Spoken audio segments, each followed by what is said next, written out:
Hey people, welcome to Roll20Con, 2 days of gaming for charity. We're going to be playing a whole bunch of games the next few days, including Kids on Bikes, Pathfinder 2nd Edition, and even a game creator panel. In preparation for a special announcement happening this weekend, we designed this cool shirt. All sales benefit takethis.org, and you can pick that up now on Teespring, but you gotta hurry. It'll only be available until October 18th. Speaking of celebration, we've also decided to unlock dynamic lighting on the site. So, if you've always wanted to try out dynamic lighting, tag your game with Roll20Con, and that feature will be unlocked for you. We also have an exclusive art pack that some of our favorite creators put together. That's available on our marketplace with a donation to Take This. Coming up next, we got Kids on Bikes, GM'd by Gregory Stengel, and some of the cast of Rivals of Waterdeep.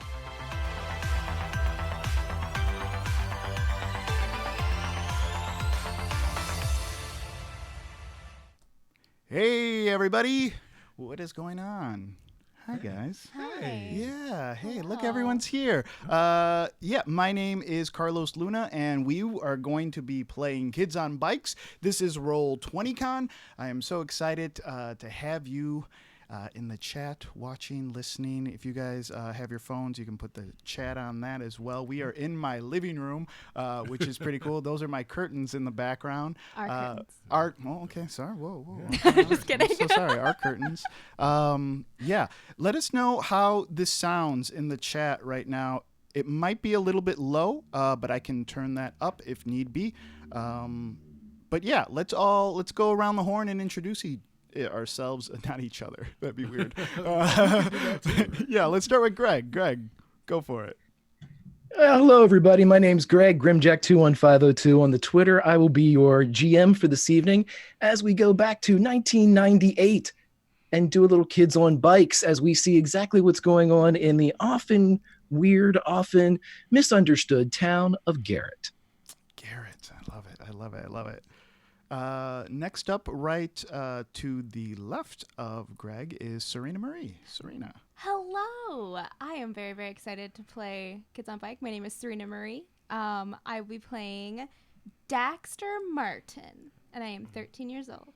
Oh, okay. Yeah, and right below Greg, there is Cicero Holmes. I am Cicero Holmes, Stubby Stan on Twitter, and I was also a kid on a bike, so I am going to relive my kid on a bike-ness with my character Langston Davis. Oh, such good names. I feel like we all picked really good names It's true. for this game. I actually had to look mine up, and now I realize why I picked it. Hey, everyone, my name is Carlos Luna. I will be playing Zane Macguffin. Oh, my gosh. Such a good 90s kid Yeah. name, Yeah, right? Zane Yeah, McGuffin. his parents watched Titanic, and then they had. Well, I guess Titanic would have been mid-90s, so he would be a baby at He this was point. wee. That doesn't right, make any yeah, sense. Yes, Yeah, he was scratch that. conceived It's by that yeah. movie. The reason I picked Zane is I was at Gen Con and I saw this guy that I knew. And I don't know if this ever happens to you. This has never happened to me before, where I felt confident that I knew the guy's name. And I went in hot. Yes. I went in hot and I was just like, hey, Zane, how's it going? And the look on his face when I called Tim Zane. Tim! His name was Tim! He'd much rather be a Zane. He did. That's what he said. He'd Actually, much rather be a Zane. I mean, that's a cool if he's Tim, there's like 37 Tims. So as a Cicero, yeah. it is bizarre to hear someone call out my name and not be speaking to me.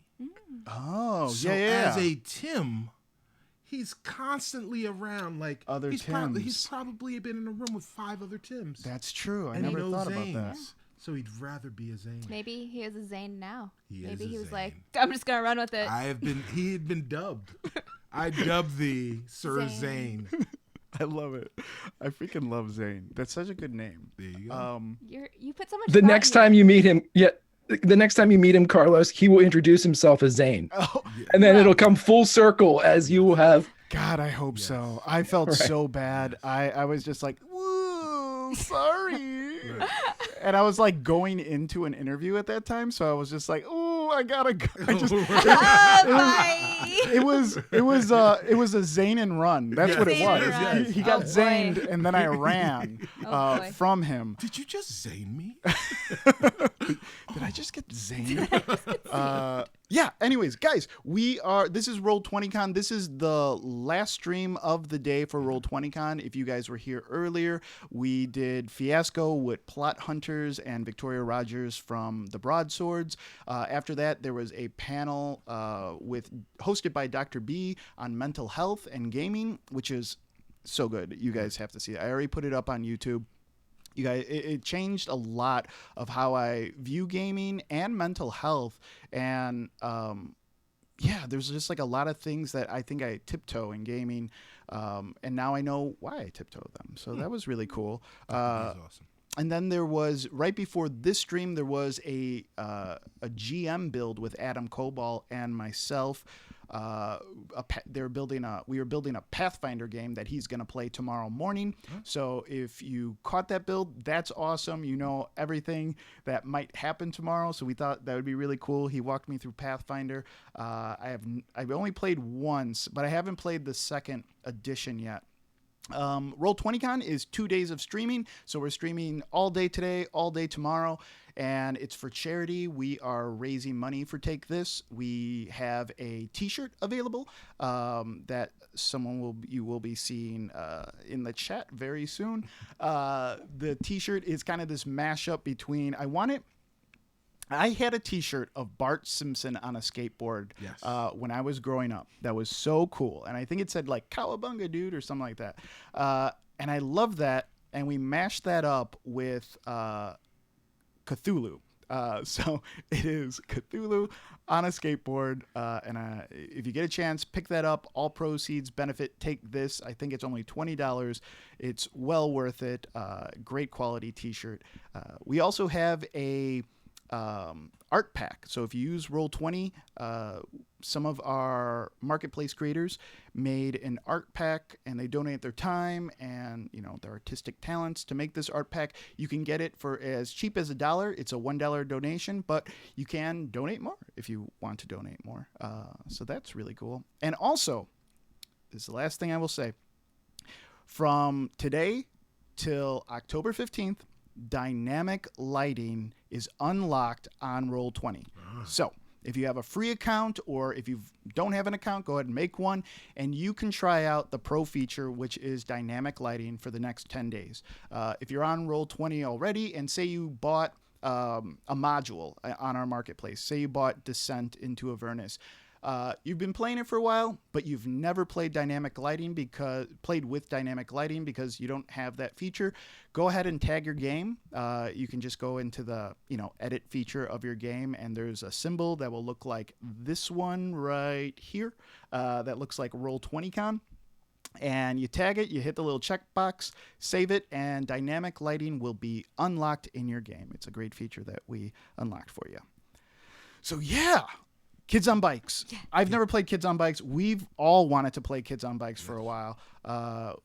That's actually how I met the nice folks at Roll20. It's a long story. I don't want to get into it. But yeah, Greg was so nice enough to take on being our GM for this, which is also amazing because we are all friends and it gets away from us a lot. Our role playing does get away from us, so I already apologize in advance, Greg.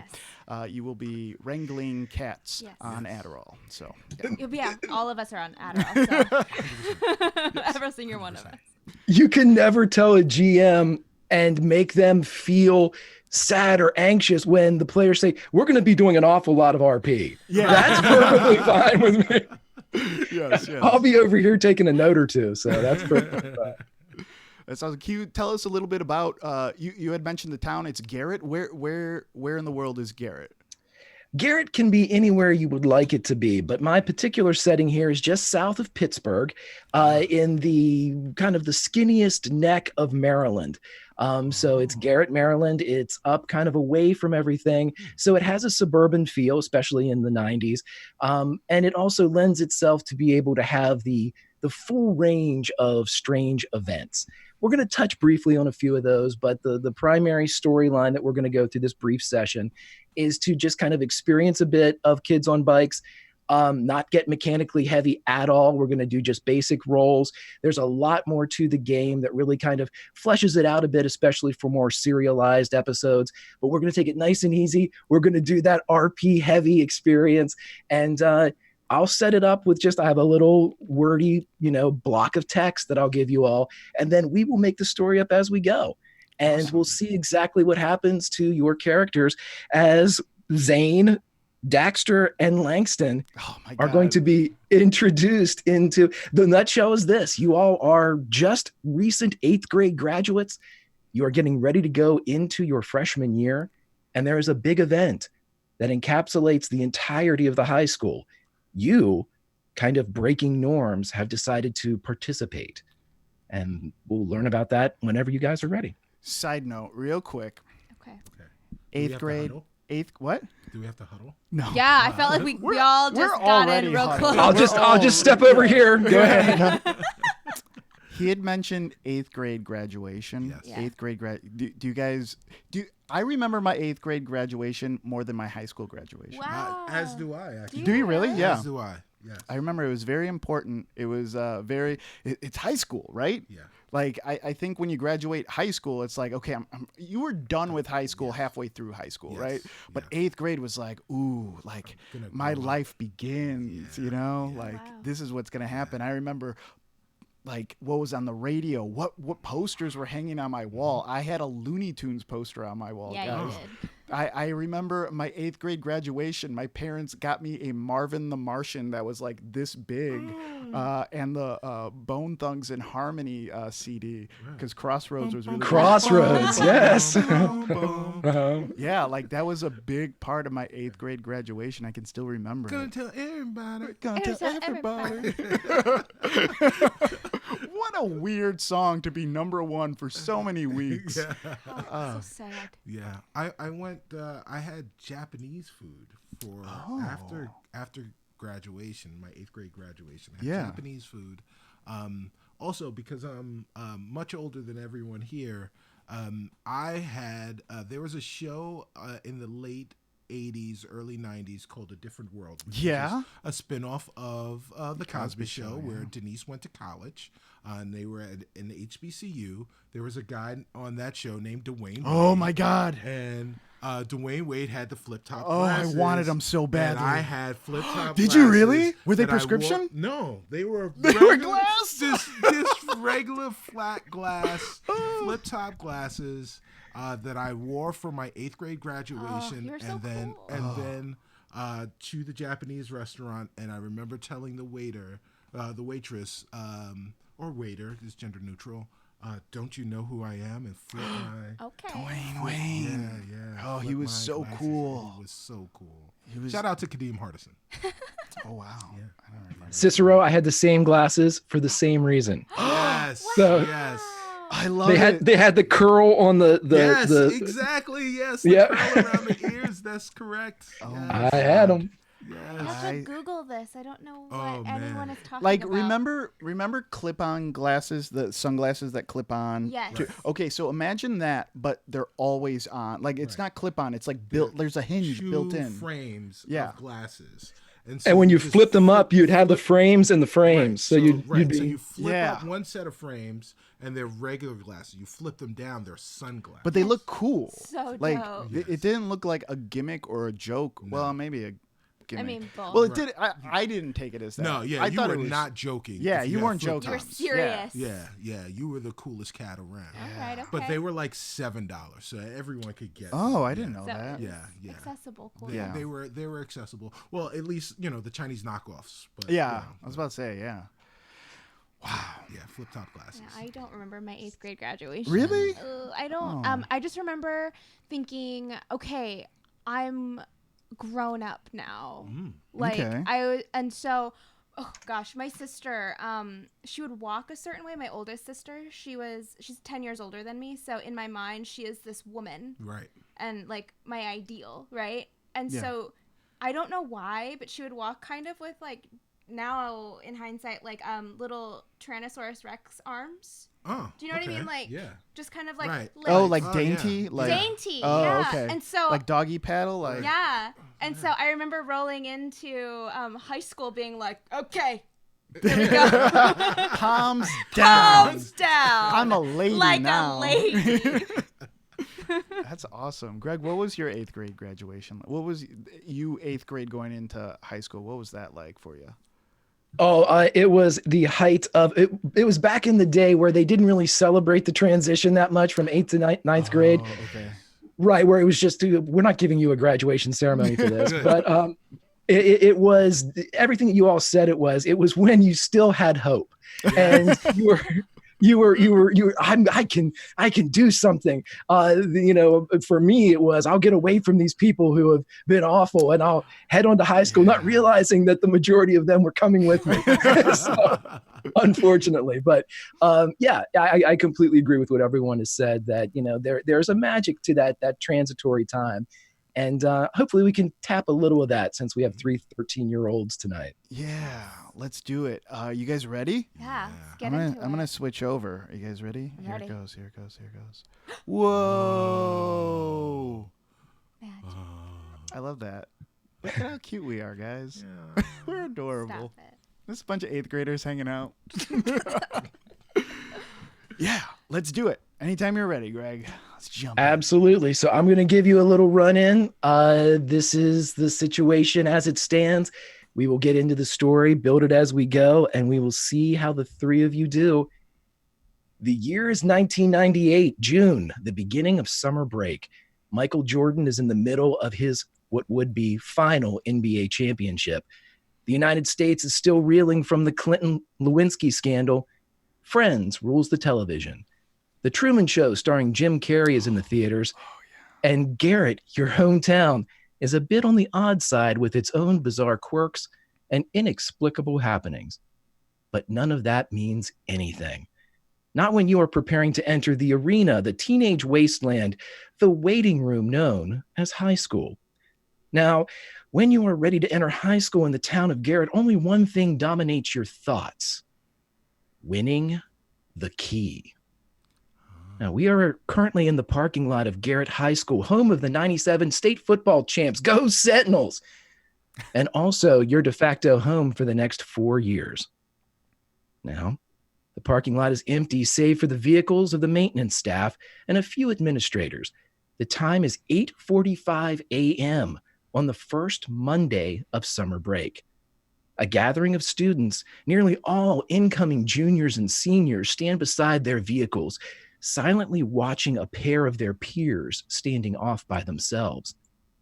However, this pair is unlike the rest of the gathered teens, for these are the current key holders, controllers of the key for the last 4 years, longer than anyone has ever wielded its influence. But what is the key? Well, simply put, it's a master key for every door in Garrett High School, from the principal's office to the broom closet. The key opens every lock.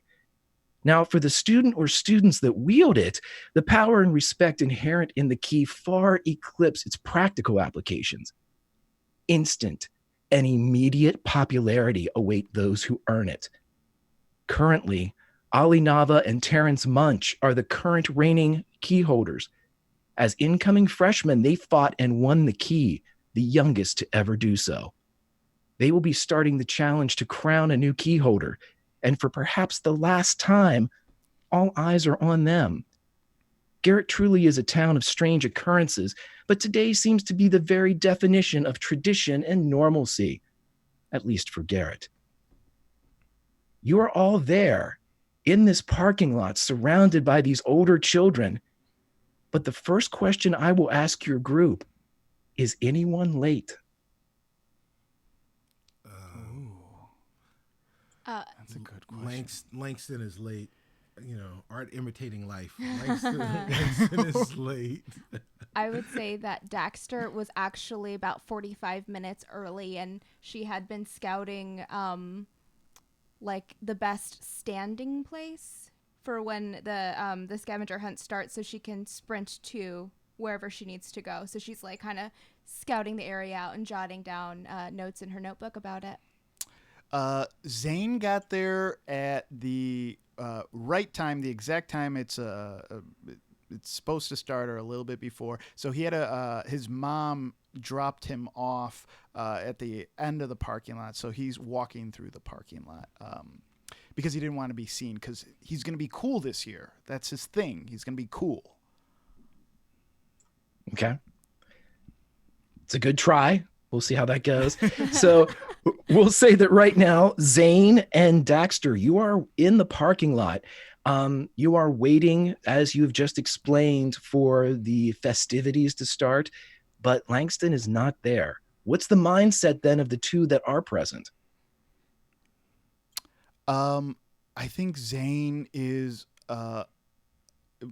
Langston is dead to him right now.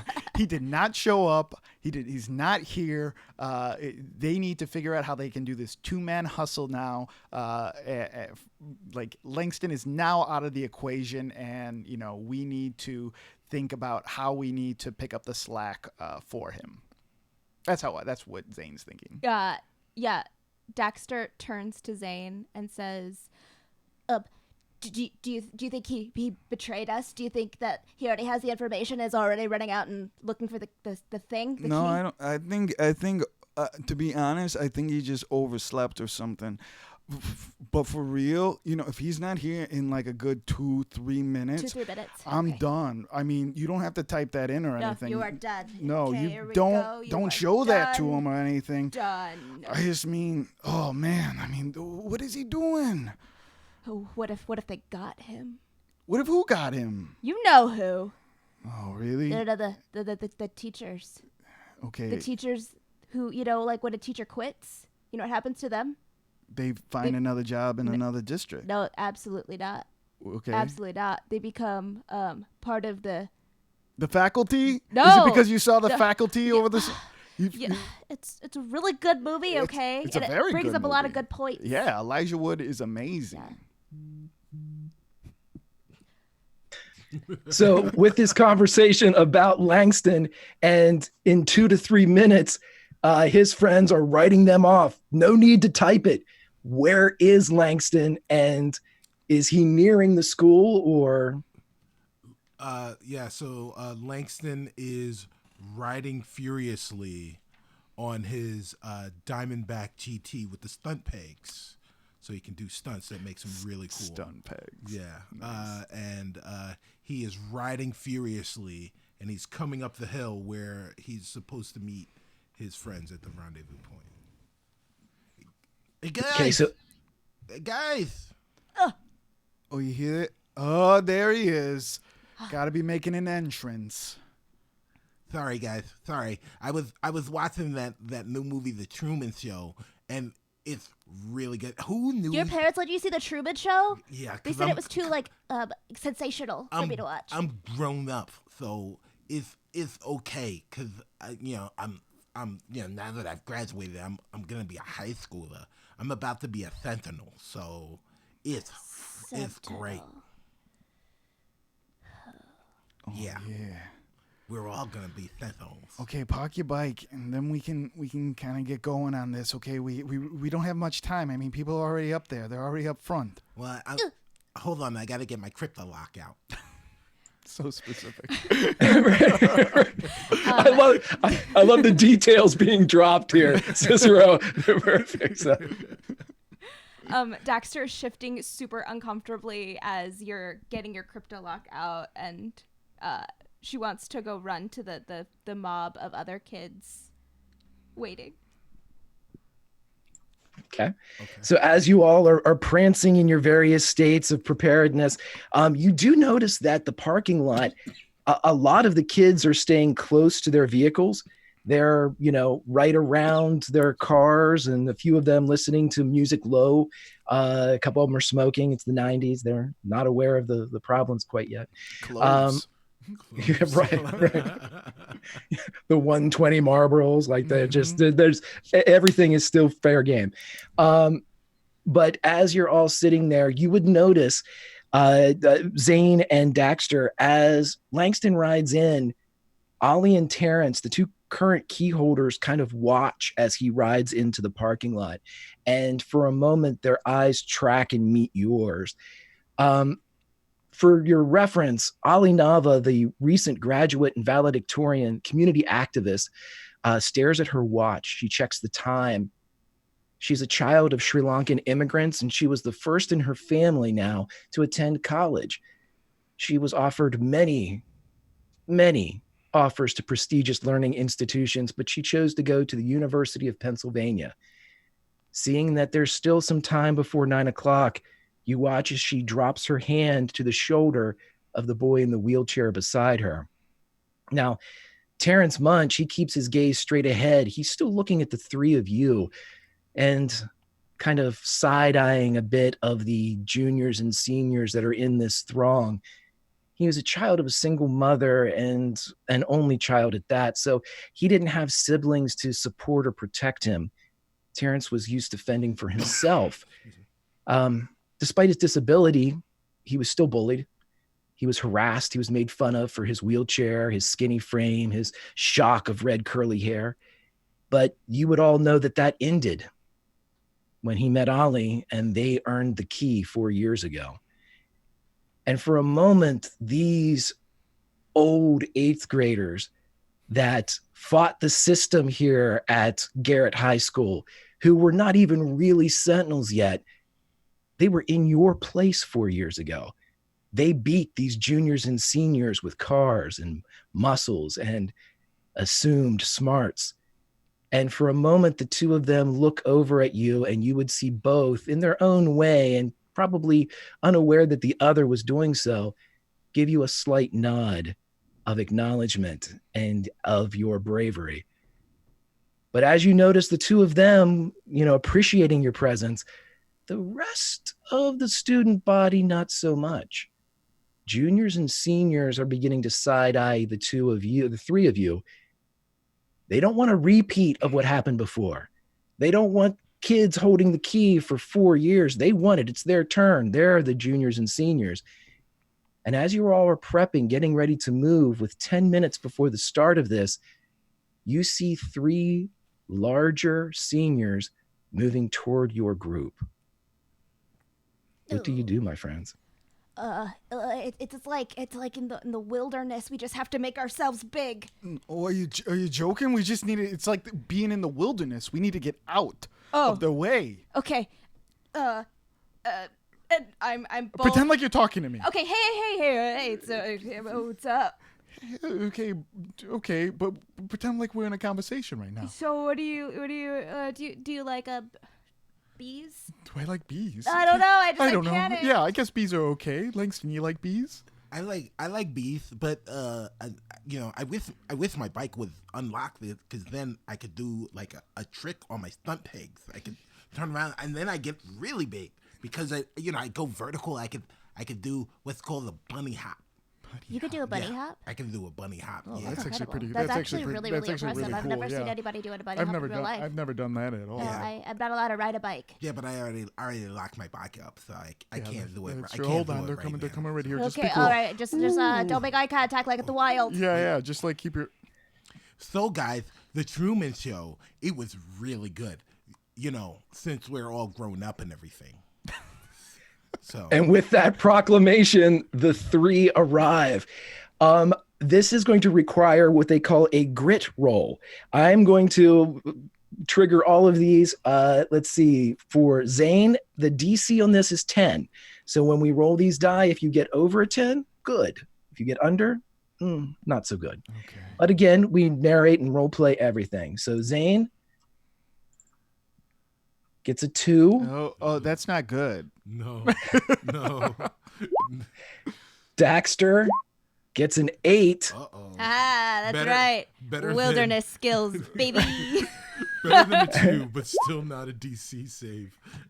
And Langston gets a 9. God, guys. Oh my gosh. We suck at high school. High school didn't even start, and we suck at it. Sorry, so how this plays? Too busy making myself big. So how this plays out for you is this. This is from Zane.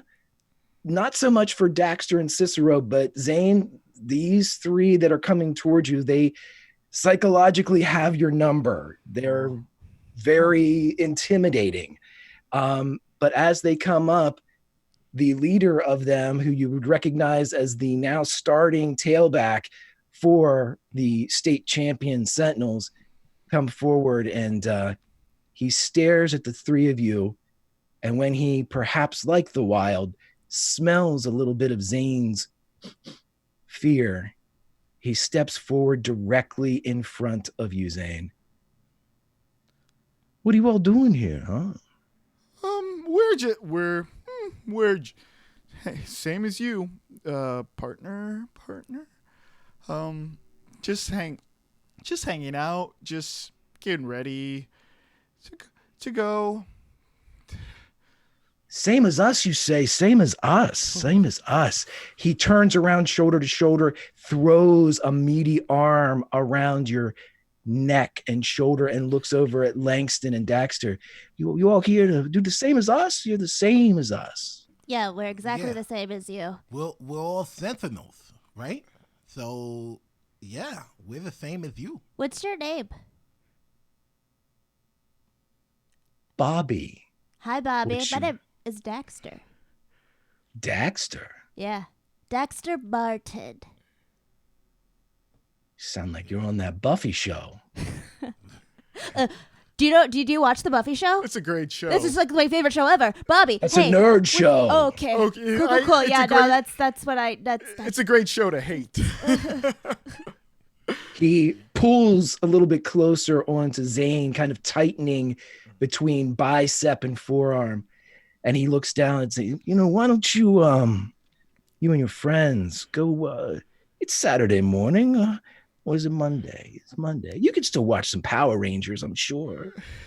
It's a baby show. Only a idiot kid would watch that show. We're high schoolers now, so no. Hey, Bobby. Are you scared of us? And Daxter has her notebook, and she's just like writing stuff down and trying to like assess the situation. Sure, absolutely. And with that assessment, let's do, I'll have a charm roll then. The DC on this one's only going to be 6 because it's pretty evident that Bobby is not happy with what's going on. And with a 6, you realize that he is not scared of you. This is somebody that probably advances his current position and social standing with the use of violence and social manipulation. So the sundering of bodies and reputation seems to be the wheelhouse of Bobby the Tailback Sentinel. So as he pulls again on Zane, he looks instead at Daxter. No, I'm a concerned citizen. I would hate to see you kids on these bikes get bumped or, God forbid, run over.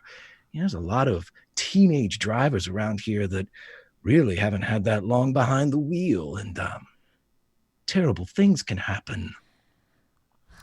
Well, we're all very, very experienced bike riders. I'm not allowed to very, ride a bike. very good cyclists. Great. Thank you for your concern, Bobby. I thank you. You are you've turned our friend's shoulder purple. It's fine though. It was like this. It was like this before. But thank.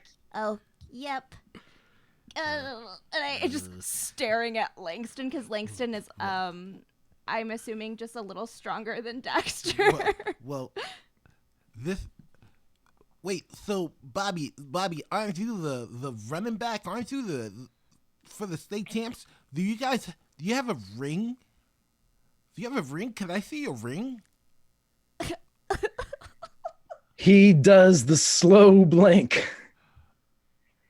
Grabs the back of Zane's neck where the collar meets skin, squeezes a little bit of both, gets a handful of flesh and fabric, and throws your friend into the two of you as Zane is pushed forward into Langston and Daxter. Oh! Are you okay? Look me in the eyes. Are you okay? Yeah, I'm okay. Okay. How many fingers am I holding up? We're just goofing around. What a fun game we were playing. Just goofing around. Side note, I'm having flashbacks. There was a bully on my bus in 8th grade that used to punch me. Oh my god. So he would punch me and he would say, "Does that hurt?" And there's only 2 answers to that, yes or no. And if you said yes, he called you a wuss and punched you harder. And if you said no, he'd punch you harder until it hurt. It was the catch-22 of bullies. Yes. Adam Rosenberger, if you're watching this, Ah, You're watching this. you suck. thank you. Yeah. We got your number now. Yeah. Shout to Vine. Yeah, asshole. look at me now. Look at me now, Adam Rosenberger. I think he's like a scientist and a millionaire It's or something. fine. Right Don't now. even think about it. Like Don't he's concern probably yourself with those thoughts. he's probably a guy that did not get his comeuppance. Like he was super smart, but he was also a bully. I don't know. Yeah. Anyways, What, Maybe he's super. Though let's hope that happened right now. That for some reason he and all of his closest friends are watching Kids on Bikes. Yeah. Because they Yes. have to play it. And now all eyes are turning. yeah, And there's that single Prince tear coming down Adam's yeah, cheek. because they had been working on a game called Students on Skateboards that did Right. not do as well as this game. that is correct. So, Ha. sorry. go So Right. no, as Zane is pushed into Langston and Daxter, Ugh. the Bobby and his flanking muscle turn around and they look and you hear an approaching vehicle and they turn quickly and kind of are reabsorbed back into the mass of humanity that is the student body of Garrett High. But you all see a red Jeep Wrangler with the top off coming up to you. And you know that inside driving this, you recognize your middle school history teacher, Miss Sarah Connor. Now, Miss Sarah Connor teaches history at Edgar Allan Poe Middle School here in Garrett. And she has just come from an interview to become the principal of Garrett High. But since 1984, she has been subjected to every conceivable Terminator joke.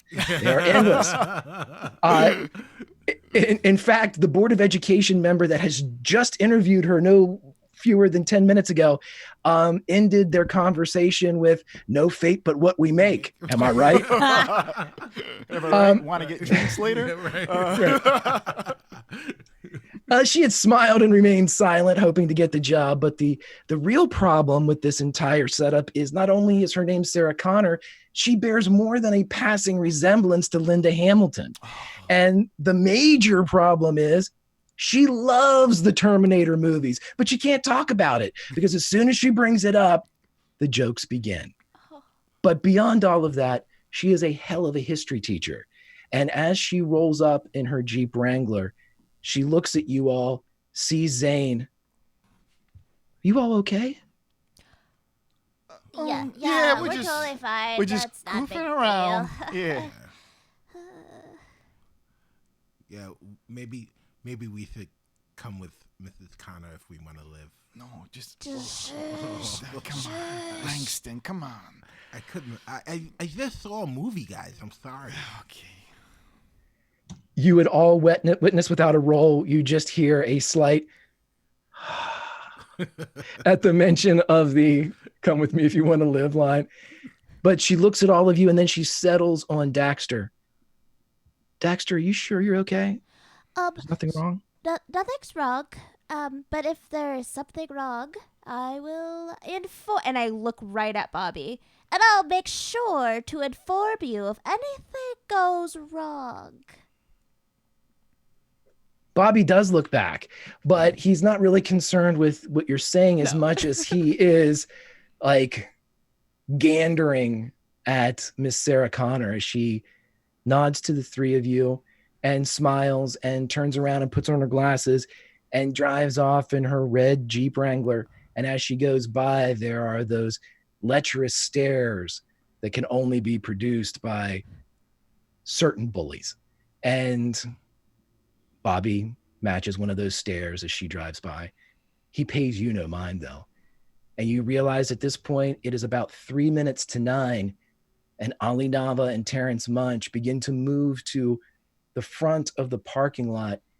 Several of the other kids get behind the wheels of cars and trucks, even going so far as to start the engine and quickly being shushed by who they're with to keep everything quiet. And the two of them get ready to speak as they look at their watches and realize the time to transfer the key is now. What do you all do? As Bobby is distracted by staring at the teacher, I look at my group and I kind of do a head nod to the front, and I start sneaking away. I gotta get my bike. It's in the back. My mom dropped me off. I gotta go run. You want to get your bike? Yeah, save me a spot. Okay, I'll save you a spot. Don't. We have 3 minutes. Okay, I'll be there in a minutes. second. We gotta run real sneaky though, Langston wants to like creep walk his way to the front, like Okay. very inconspicuously conspicuous. Okay. So Langston, you're going to move with a bit of stealth as you head towards the front. This is just a 6 as you're looking. 11. No one sees you get to the front. You are able to blend in with the rest of the group. And unlike Truman, who was the center of attention, you, my friend, are on the periphery and no one notices you. I was like, Truman? And then I got it halfway through. Yeah, that's pretty good. As he sneaks to the front, because my mom doesn't let me ride a bike, I have a backpack, and in my backpack I have a pair of rollerblades, and I'm kind of putting on my rollerblades. Like now, I'm putting them on. Yeah. To get ready. Fantastic. Okay, you're blading up. And with your flight roll, Zane, you received a 1. So here's how we're going to play this. Oh my God. You're able to get to your bike, but it's not without some type of trauma. And by that, I don't mean, you get hit by a car, but I mean, you fall, you lose something, you tear something, pants or something like that. Explain to me the price paid for Zane to make it back here in 3 minutes with his bike at the cost of whatever calamity. I will say that he's running, and since it's earlier in the morning, there's still like the grass is still dewy, and he slips, lands on his butt, and it doesn't hurt. But now there is a brown streak on his butt crack that obviously looks like poo. And he's like, "Oh my God, this is the first day. This is the first day, and they're gonna call me shit pants or poop streak or there's I don't even know what horrible. Maybe I can put my pants inside out, do a reverse crisscross. Maybe I can do something like that." So now he's debating like taking off his pants, and he's just like, "No, I can't be the kid who takes off his pants on the first day. I can't do that. I can't be that kid. Maybe I can put my backpack and wear my backpack low, much like a belt or a tail. Maybe I can make backpack tails a thing, or something." God, and he's just like walking back with his bike pretty quickly. So right as you get to the edge of the parking lot, the plans and the theories and the tactics still playing out as to what exactly you could do to cover this up. One of the more popular kids, a cheerleader, comes out of the nearby kind of the cement block restrooms beside the ball field, and you hear her say, "Is that a skid mark?" And you can almost hear that word echo. Skid mark, skid mark, skid mark. Skid marks. Skid marks MacGuffin. Oh no. Oh no. Oh, or mixed skid marks. Oh no. Oh no. If you need skid marks quickly, go to the fast food skid marks place. Mixed skid marks. Skid marks. And much like that scene in Grease where everyone finds out that Rizzo's pregnant before she can even get back to her car after being at the restaurant there at the drive-in, or wherever they are, you see her go over, talk, and point to somebody. That person turns and looks at you, whispers and points, as you just hear skid mark, skid mark, as it just. And that, ladies and gentlemen, is a natural 1 in Kids on Bikes. It's so embarrassing. And that's how I became mixed skid marks. Mixed skid marks. MC Skid Marks. Yes. R.I.P. Okay, so Skid as marky the mark. scavenger hunt is getting ready to unfold, Ali Nava and Terrence Munch get up in front of the group. They have no microphone, no megaphone, no amplification device. They don't need it because every eye and ear is trained on them and listening. And at the precise moment that 9 hits on the digital watch of Terrence Munch, Ali says, "It's simple." And he says, "Follow the clues." And they both say it together. "Find the key." And he turns and looks up at Ollie, and she says to the entire student body, "Where do all tales begin?" And they walk off. Where? So are we all together in the front? Yep, Zane heard you, and he kind of makes his way just as this proclamation came out. So the 3 of you are rejoined. Okay. Okay, clues. We're good with clues. Yes, I'm good yes. with clues. Yeah. I know lots of stuff. Where do Okay. all tales begin? Where do all At the tales? beginning. No. tales. Once upon a time. At the butt. All tales begin at the butt. That's I wasn't even thinking of that type of tale. Okay, yeah, that's a good one. Tale of Two Cities. It was the best of A times. It was the worst. backside of a place. Yeah, that's true. Okay. All right, okay. Okay, so we got TALES. Okay, that's tails, and then we got TAIS. Tails. Okay. Where do all tales begin? The library. The Wait. library. Oh. That's where the tales begin. Okay, Because that's yeah. where the books are. That's where the books Yeah, are. yeah. Let's go there. Let's go to the library. Let's go to the library. library. Yeah. Okay, so several of the majority of the population here at Garrett High, there's just constant noise as everybody is discussing, and cars now are starting as groups begin to pile into truck beds and back seats, and everyone you hear various bits of conversation, but the 3 of you have your course, and you know that the library is a short distance from here. The Grant Street Library is only about 3 blocks. How do you proceed as you have a destination? We grab our bikes. We go and we grab our bikes. My bikes are on my feet. Feet, that's right. Feet Yes. bikes. Feet bikes. I'm gonna. Yeah. Okay. You like that game that's What, Gabe? Jet Set Radio? Is that like next year? The game. That's right. It's close enough. It's close enough. I don't know. What's I that? don't know. Jet Set Radio? Jet Set Radio. It's this new game from Sega where you dance around on rollerblades. Your parents let you have a Sega? Yeah. That's so cool. That's because I was a great mathlete. You know, when I won the big award at graduation. So You did? yeah. So that's what they got me. They got me a Sega. Wow. Yeah. It was pretty cool. While we're getting ready to go, I want to speak very loudly, and I want to try to, so no one looks at us or wonders where we're going. Zane proclaims like, "Yeah, guys, the zoo.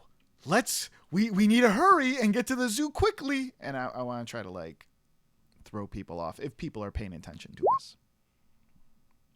Why do I suck at life?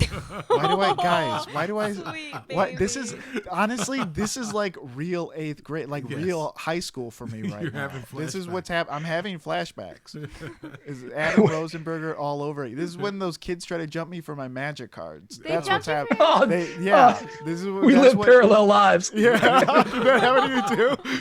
Yeah, a bunch of kids trying to jump me for my magic cards. I had them in my backpack. I had it in an old binder, a No Fear binder. If Oh, anyone nice. remembers No Fear, that was a There you big go, thing. very 90s. It was an eagle with a ball of some sort. I can't remember. Anyways, yes. So what happens? You know what? I'm taking my own aside here because Carlos, you reminded me of something.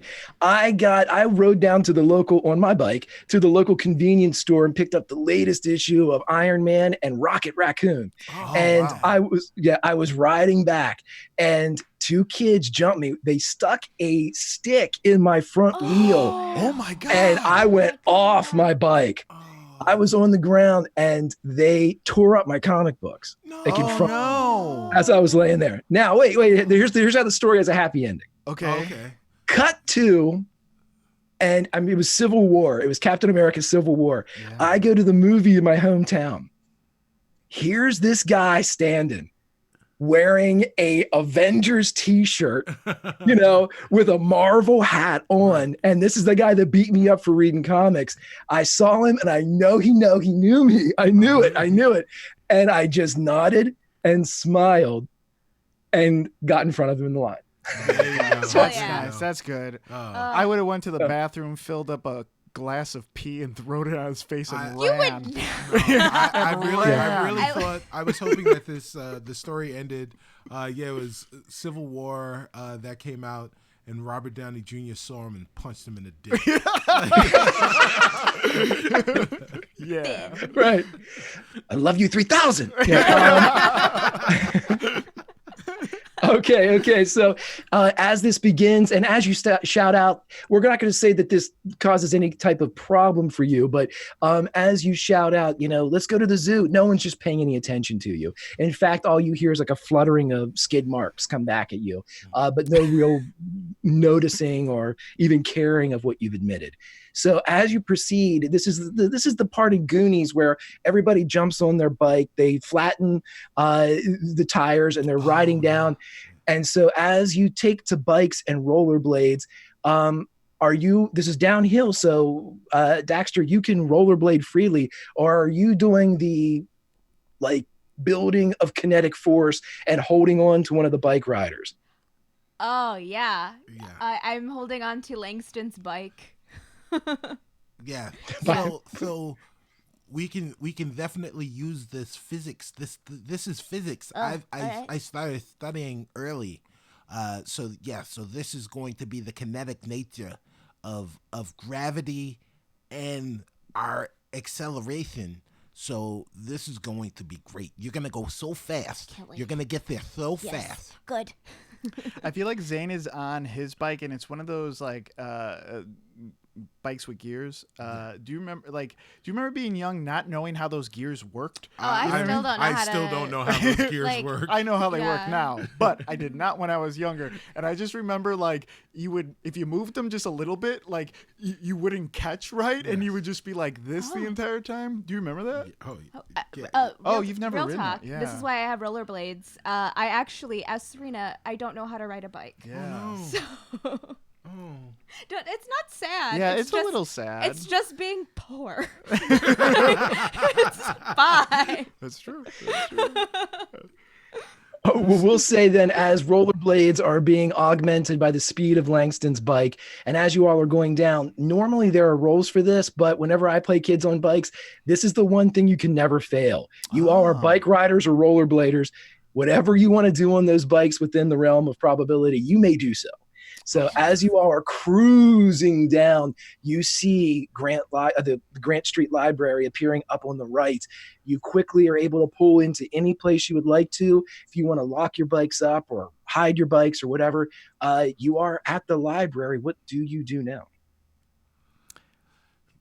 Let's hide our bikes in the bushes over Yeah, there. for sure. Yeah, yeah. Let's do it. I want to park my bike behind a bush, and I don't think Zane really cares about his bike. He's just tosses it back there. Daxter puts her rollerblades in her bag, and physical description of what she looks like. She is small, but her backpack takes up about 50% of her body. So it's very, very large. And so she's stuffing that in there and getting ready. Okay, so as you all creep into the library, it's quiet. There aren't any computers per se for an internet browsing area yet. The Dewey Decimal System is still in full play, so there is several of those very small, almost apothecary-esque file cabinets arrayed to the left, a semicircular desk, and a bespectacled older woman as she watches three kids come in. That impatient, purse of her lips indicates that she's not happy with your age or presence, but you are in the library. Excuse me. Langston walks up to the librarian and says, "Excuse me. Can you tell me where the tales begin?" Can you? She squints. Well, they're everywhere. They're in all the books, all the fiction books. They're stories. Yeah. That is true. The stories are tales.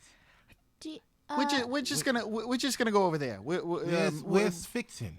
Ooh, Zane's a little creeped out, and he like goes over to like the fiction section. Over here, guys. Okay. Okay. Thank you, Miss. All tales begin. What do you think? What do you think? That could be a lot of things. That could be the book, The Tale of Two Cities. That's true. Veggie Tales. Tales. That's true. It could literally just be the A section of the fiction area. That's a good idea. Want to run over there? Zane runs over there. Okay. Are you follow gonna him. stop at the top, or you're gonna start at the bottom? Start it from the bottom. Now we're here. Drake, get out of here! Get out of here, Drake! You're not a part of this. Drake's a seventh grader that was listening in. Right. Okay, so you get to the beginning of the fiction section with the authors arrayed and everything. And as you begin searching through there, let's see. I think I want a brains here to see how you all do with this. And that's Zane with a 7. Daxter with a 10. Yes, I'm so smart. Hold on. And we have Langston with a 15. Wow. Langston's an athlete, so he's always Langston. calculating. Yeah, so in your calculations, Langston, as you're going through and, maybe you even went to the bottom level and we're going to the top as everybody was going to meet in the middle, you see a book out of place. And the book is called The Key. Guys. Langston, what? What? I think we found the key. I think we did it already. We're the greatest. Not so loud. I cover up his mouth. Shh. What are you doing? It's missing. I'm gonna grab this book. This book is out of place. Okay. And it's called The Key. Okay. Let's take it to the bathroom. Oh yeah, take it to the. Wait, I can't go in the same bathroom as you Yeah, guys. we can. No, I'm not allowed. No, we can. No, but I want to be there too. You can come with. But I'm not allowed to go to the boys' bathroom. Cut to us in the girls' bathroom. as soon as you all leave the stack, which is the closest one to the semicircular desk, the woman there goes, "No, What? that one must stay on the shelf."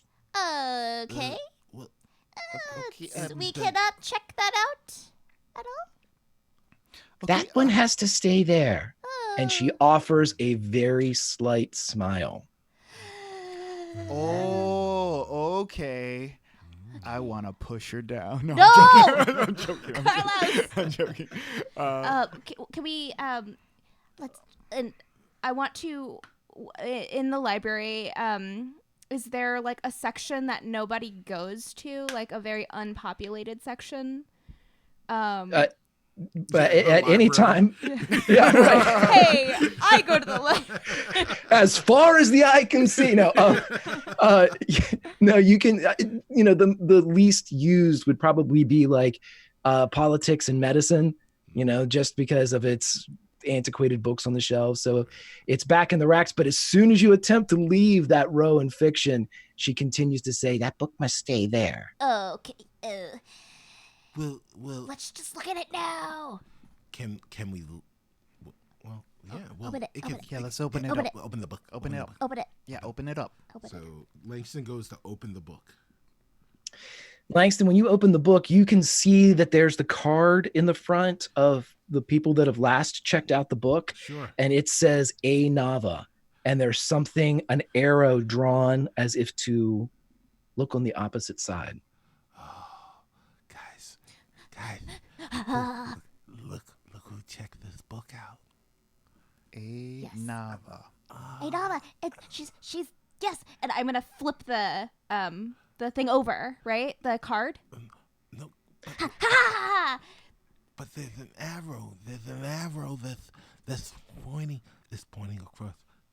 So Langston's now going to look across, directly across from where that book was. Directly across is the front door, Langston. We'll get back to you in a second. As Daxter, you flip the card over. Yes. And on the back, it says, written in very precise penmanship, where did 23 go in 1994? I'm sorry, can you repeat that for Serena? I'll remember. Absolutely. No, I want to solve it. It's very important to the history of everything. Where did 23 go in 1994?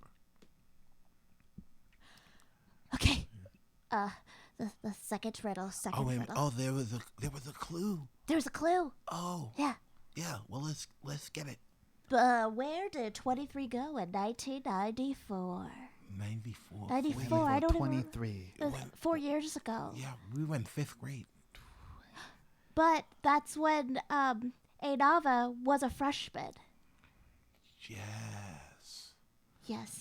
And Daxter takes out her journal and just starts scribbling in it. She wasn't 23. No. No, 23. Definitely wasn't 23 yet. All I can think of is 23 and me, and that's not invented yet. 23 is a bust in blackjack. You bust out at 23. You bust out anything over 21. In 1994? 19. Oh, that doesn't even make any sense. 23, Yeah, 23. correct. But Michael Jordan. Okay. He wears number 23. That's true. Okay. And in 1994, he retired. He did. I see where you're going with this. Then what did he do after he retired? Because I don't watch sports. Well, he retired gracefully and ended his career. No. Like he should have. Did he do something else? Then he played baseball. Yes. He was a mediocre baseball. he was less than mediocre. Yeah, he was a terrible baseball Yeah, it was player. not very good. But What? You know where else where he went? You had a twinkle in your eye. What? You know where else where he went? Where did he go? Where did he go? Where did You he guys know. Welcome to the Space Jam. Space Jam, Space Jam. He went to space. You went to space. With Bugs Bunny. That's true. Yeah. No, they went to here. They went to Earth. But guys, we've got to look at the first principle. We've got to attack this as if it were a quadratic equation. This is also something that I learned in Mathletes. Okay. You start from the beginning. So Michael Jordan in 1994, he retired. So he must have gone to the retirement home. Oh, yeah, that's true. Where did he go? He went to the retirement home. Or the baseball diamond, though. Oh, the baseball diamond. Langston, at the mention of a quadratic equation, the front door opens, swinging silently. You see Bobby walk in, and he reaches behind him, and you see him pull forth another student. This student, she's wearing a blouse that's been torn, not torn, but pulled askew a bit, and she fixes her glasses, and you would recognize this as Sandra Howe. She is the current reigning high school mathlete champion, and as she walks in, you can hear plainly, despite the low volume, all tales begin in the library, Bobby. Guys. Come, we can't put this back. We just need to go. We just need to get out of Let's here. go. Let's go. Okay, let's go. Wait. Put the book back. Wait. Take the card. Lex it. Take the card. Take the card. Take the Take card. the card and put it in something I'll eat else. it. I mean, No. Don't destroy steal. the evidence. Don't steal. Oh, that's stealing. You're right. That's right. Okay. Put it in another book. Okay. The librarian moves up at the opposite end of the row, and you see that she's staring at you. You need to put the book back. Okay, we just put it back. we Just would put it back. That's exactly what we're gonna You're do. an adult. Okay. We were gonna do that, but also we're leaving now. Yes, okay, we're gotta going. go. Bye. Goodbye. Goodbye. Before we leave, Langston looks at the librarian and he says, "You're a nice lady, but that boy over there, he's a bully. nice ladies take care of bullies, Oh my god. please? We're going to roll a charm here. Yes. And as you roll the charm, I'm going to give you just a DC of 6 because it turns out that this lady, if you can possibly believe it, was a victim of bullying herself. Oh, So yeah. as we roll this one out. Oh No. But she has also made a promise to Ollie and Terry, and I'll do my best. Okay. Thank you, Myth. You have a very nice library. Thank you. Bring it. Okay, Just let's go. Let's go. Yeah. Is there a back way out Yeah, of is this? there a way out that where Bobby can't see us? Well, we need to get our bikes or Yeah, your well, bikes. yeah, but that's I have around the my front. stuff. What? Around the front. We can just run yeah, around. Okay. yeah. Once we, yeah. Yeah, there is an exit to the rear that leads out to the alley. It's a public entrance, so you don't have to ask for permission to use it. But if you want to do so, I'm going to roll 3 flight rolls for you. The first one being Zane. This is a DC of 6. They don't know that you're there. Zane gets a 4. Oh my God. How is Zane still alive? That's a great question. Daxter gets a 4. Oh my God. And Langston gets a 6. Okay, So okay. Langston, you're able to proceed. And we're going to say that all of you get to the very back door, but just as it's closing, Daxter, you look, and as there's that 8 inches, 7, 6, 5, as the door's closing, you see Bobby look up and his eyes lock onto yours. And you see him get wide as the door 3, 2, 1 closes. Oh, we need to go. We need to run. We need to go. Let's run. Let's run. Run. Kids on legs. Kids on legs. Kids on feet, right? So as you all take off and begin to hoof it around for the bikes, presumably, what is your destination? The baseball diamond? Oh, no, retirement. Retirement. The retirement home. The retirement. Is there a Okay. retirement home in Garrett that is well known? Oh, absolutely. It's Shady Acres, and it's about 10 blocks down the road. You just get there. It's a 1-floor building here's- shaped like an H. Here's another question. Is there a baseball diamond that is even closer than Shady Acres? As the crow flies, there is one 4 blocks away in the center of town, the Metropolitan Field. So guys, we can go to the baseball field, or we can go to the retirement home. Is the baseball fields closer? Yes. Yeah. Okay. baseball. I'm lacing up or velcroing my skates on real tight. The closest one, and then we can just keep going. If it's not there, to the retirement home, we could just hit both places. What would we be looking for at the baseball field? I don't know sports things. What did he do for the Oh, baseballs? yeah. He mostly sat on The bench. Okay, that's what we'll check. let's- We'll check the bench. Okay.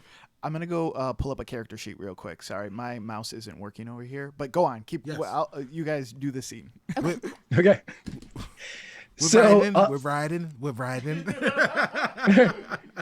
You're riding, you quickly get to where you need to be, but we will say as you're leaving the library, you do hear Bobby as he swings out and looks, and he whistles between his fingers as a car pulls around a very pretentious Volkswagen Rabbit. And as it comes towards the library, you see him collecting both his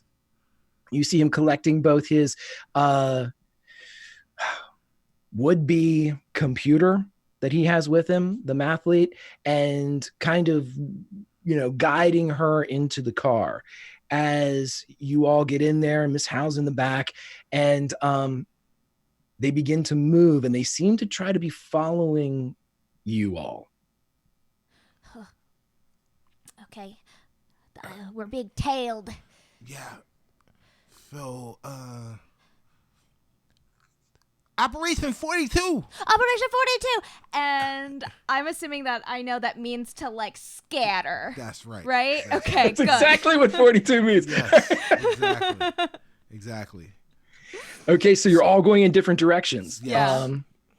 Okay, so what we'll do is let's roll flights for everybody to see whoever gets the lowest roll here is going to be the one that they tail. So we'll start with Zane with a 6, Daxter with a 10, and Langston with a 2. I knew it. Well, it'd have to happen sometime, right? Right. So as Carlos and Serena peel off and their alter egos, Zane and Daxter move in different directions. The pretentious Volkswagen Rabbit stays locked on you, Langston, and it begins to get closer. It's almost that Terminator 2 reference, if we're going back to Sarah Connor's woes, where Side John's note, on the bike. That was the first rated R movie I ever saw in the theater. Terminator 2. Wow. It was. I was very young. I should not have been in that theater. Yeah. Do you guys remember your first rated R movie? Yeah, I think was mine yours? was Hollow Man. Hollow Man. Is Was that rated maybe R? it's not rated R? It just might have scarred me been. like it was a rated R movie. It might have been. What was yours? Yeah. I think my first rated In the R theater. In the theater. Yeah, I think oh no. So I don't remember the name of my first rated R movie, but it was very sexually explicit. Sorry, Mom and Dad. Oh my God. But they did not. It was like some fantasy film that they thought would be okay, but was rated R and was very sexually explicit. And I remember them taking me out of the theater and me protesting because I wanted to see what the princess and the dwarves were going to do. They were getting really close to each other. What movie was I that? I have don't even no know idea. what I have that no would idea be. what that movie was. I want to know what it is. I blocked it out of my memory, I guess. But the first rated R movie that I remember going to see in the theater was Aliens. Oh, that's Aliens. such a cool. good one. Aliens. These are both really Yeah, good yeah. first rated R movies Yes, to go see. my parents went to go see Aliens at the multiplex on Long Island that was like 40 minutes away from the house. God. Right? And they went to see the movie, came home, picked me up, and said, "You must see this movie." And we drove back that is so to the cool. movie theater to go see it. That is Yeah. so cool. You Yes. must have felt so freaking special. Yeah. Like that's awesome. Yeah. Like they Greg, were, what was yours?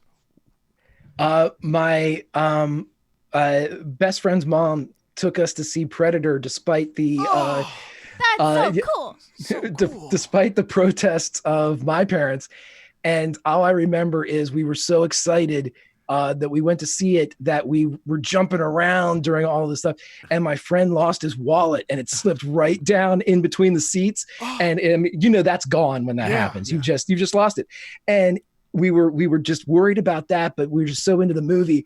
But then at the end, when the nuke goes off, when the Predator goes off, the screen goes white. And my best friend went, "Well, hey, here it is," because we could see everything with this white light. And that was the movie. So. Oh my God. Riot Punch was 13 in 1998. Riot Punch, I want to know what movie yours was. Jenowin thinks theirs was Face Off. Oh, God, wow. that's a Awesome good one film. too. Travolta Cage. Face Off. So good. Yeah. You never Like a peach. Yeah, you never forget that rated R. Sorry. There's going to be a lot of times when we stop this game to be nostalgic. I love nostalgia. I love talking about all these things. Beavis and Butt Riot Punch says Beavis and Butthead do America. Oh, Yeah. great. Steph the Bard says the General's daughter. Oh, jeez. Oh, man. What a waste That's of a rated R. Travolta. What a waste of a rated Travolta's comeback, man. What are you talking Yeah. about? Their parents were very, very big Travolta fans. Yeah. We were happy that he was back. Obo Crazy, Total Recall. Yes, that Yeah. was a Absolutely. really good one. Right, yes. Get ready for a surprise. Yes. That was the best. Get your eyes to Mars. Total Recall. My brother always says that Total Recall has a Guinness record unofficial where Arnold Schwarzenegger snaps 6 necks in like 18 seconds. It's legit like 6 different neck snaps in 18 seconds. Yeah, it's awesome. Oboe Crazy thinks actually it is Die Hard. Which So very good. we were just talking about Die Hard last night. We They used to be in my top 3 movies, and then it became that whole Christmas movie thing, and it kind of ruined it for me. Really? Oh, I don't know Die why. Hard, it's just, Die Hard's still amazing. yeah, such a great film. The best end line ever. If this is what you guys do for Christmas, I gotta see New Year's. Yeah, I love when he's in the vent and he's just talking to himself. Yes. It's the most real scene ever. He's like, he lights the lighter and he goes, "Come out to the coast. We'll have a few beers. Get together." Then the light goes on. Yeah, it's so good. Anyways, back to Kids on Bike. Back to the game. Yeah, they're yeah. on me. We also have Tropic Thunder. Tropic Thunder. Oh yes. I'm just a dude playing another Survive. dude inside of another dude. That's one of my favorite lines ever. Survive. I love that. Oh man. Okay, well, so that's exactly what Langston. Christ? Passion of the Christ. That's too heavy. Oh, jeez. Oh. School trip. School sorry. trip. Cool trip. That was a school trip. That was a school trip, or that was a trip. grandma to the movie trip. Yeah, that was a. Oh man, that was a guilt trip. Oh my god. Damn. Oh my God! Someone saw Life as a House. Yeah, because I thought Hayden Christensen was so cute. Oh, I love all these. I love this chat. Sorry, but we have to go. We have to go on with the game. We're also. Yes. This is a different. Oh no, show. absolutely, absolutely. And so, in the immortal words of Robert Downey Jr., "Survive, Langston." That's what you need to do right now, as this car is. I mean, it's getting so close that the bumper is threatening to create friction on your back tire, and standing up out of the convertible is Bobby, and you hear him over the wind. "Hey, just pull over. Just got a couple things to ask you. We don't want to have an accident, do we?" Gotta stand up. Gotta stand up. Gotta stand up. Wiggle it. Wiggle it. Wiggle it. Wiggle it. Langston is now looking for a place for him to immediately turn off the road, maybe an alley or a park of some sort, something that will allow him to traverse where a bike can and a car cannot, like even the sidewalk. Okay. So yeah, there's definitely an alley that's coming up, and you don't know where this alley leads, but it's coming quickly to the left. If you want to take that, you may absolutely veer your bike in there. Yeah, so Langston goes to go into the alley. You proceed into the alley, and you can see mid-block a full 8-foot chain link fence separates this side of the alley from the other. And as you ride your bike in, this is the cue up the No Shelter song as Daniel San cannot get home and the Cobra Kai are advancing as you hear doors open and close behind you as 3 shadows enter the alley. What would you like to do, Langston? Langston immediately hears Daxter's voice in his head. Appear big. Yes. So Langston steadies his hands. He takes his feet off of his pedals and immediately puts his feet back behind him. And when he does that, he grabs the top of his bike. He grabs the handlebars of his bike, holding it up straight ahead, and he starts to bunny hop on his stunt pegs. And he is bunny hopping. He is appearing as big as he possibly can, and he is bunny hopping his way down back towards his would-be assailants. I'm just picturing, you know how like birds in the wild do like weird dances or Yes, whatever? that's Like there's that one bird that like fans its and it goes like this dun, dun, dun, and then it goes like that. Dun, dun, dun. That's all I'm picturing right now. So Langston is, and he's concentrate, bunny hops. The GT never lies. So now he is bunny hopping. Langston, I'm going to ask you, or Cicero, I'm going to ask you for Langston. what would you like to roll here? Is this performance? Is this bravado? Do you want to roll brawn, where you're trying to make yourself big physically, you believe it? Or are you trying to convince them that you're big and this is just so crazy it might work? Where you're charming them or kind of intimidating them? So this would be performance. So what Langston is trying to do is he is trying to confuse them and also hop onto the car. Oh my God. Yes. Right. Hop onto the car, onto the bumper and make his way above and around them. What type of car is this? This is a Volkswagen Volkswagen. Rabbit.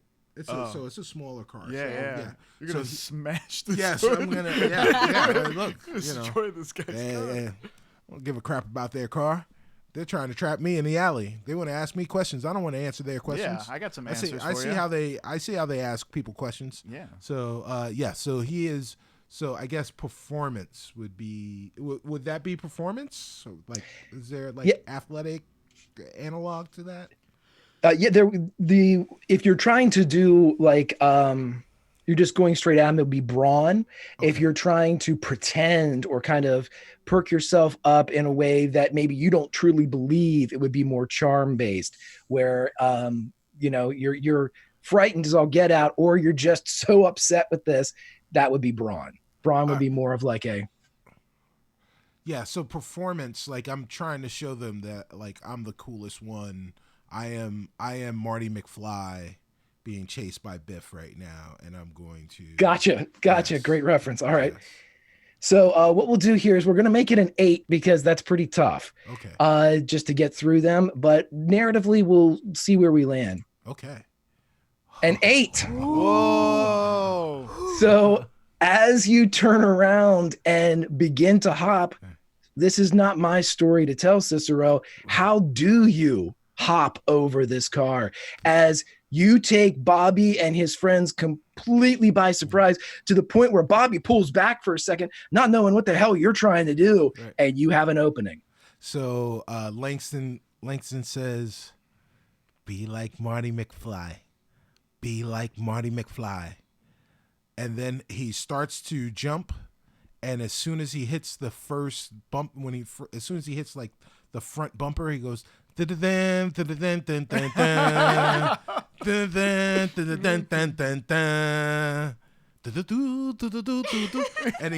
he continues his way through across the car, and he's still singing the incredible soundtrack to Back to the Future. I almost said "Do the Right Thing" for some reason. It feels like that right now. It does. It feels a little bit more like "Do the Right Thing" more than "Back to the Future." So as you do this, and as the music is filling your head of the soundtrack and the accompanying music and the score, you jump down and hit and begin to pedal away from the scene. And the person that's behind the wheel, you see her and recognize her as one of the cheerleaders. It's the same one that named Zane Skidmark, turns the key to her car and quickly tries to follow you. But as she does, she pops the clutch just a bit, and she hits the trailer of a local farmer, and manure sprays over the front of her hood as she looks up as you pedal out of the way. Yes! So I am Marty McFly. 1.21 gigawatts. Okay.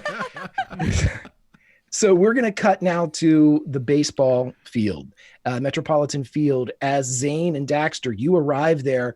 You do not know what's happened to Langston. What would you two like to do as you are there alone for right now?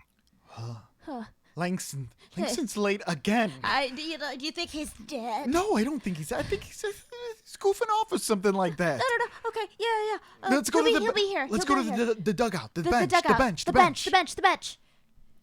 to go to the bench? Yeah, and I want to start flipping over benches. Are they wood benches? They're wooden, but they're probably drilled to the ground. I'm gonna attempt to flip over the bench. It's not gonna work. When you get to the dugout and you jump into, now are you going to the home team dugout or the visitors dugout? Oh, that's a good point. I guess the home team. Wait, our home. I really don't know where he was. You take the visitors, and I'll take the home team. Okay. Let's go. Okay. Okay, Daxter, as you run over into the, you're one of the visitors, right, Daxter? Yes. When you run over to the visitors, you get there and you see that it's relatively empty, except for there's a ton of sunflower seed shells here and kind of puddles of tobacco. It's still 98. And you don't see anything. But Zane, as you get there to your dugout, you see the sunflower seeds and the puddles of tobacco, but also written in marker across the middle slat of the bench, it reads, "Your mode of transportation if your theme song says, no guts, no glory, no pain, no gain." I have no idea what this means. Daxter, over here. Okay, I'm coming. Hurry. Huh. Okay. What What does do you this got mean? for me? What does this mean? What No. does this mean? Oh, no guts, no glory. Are those like the shirts with the dogs on them? What? Do you know what I'm talking Shirts with about? the dogs on them. It's like they're like these shirts.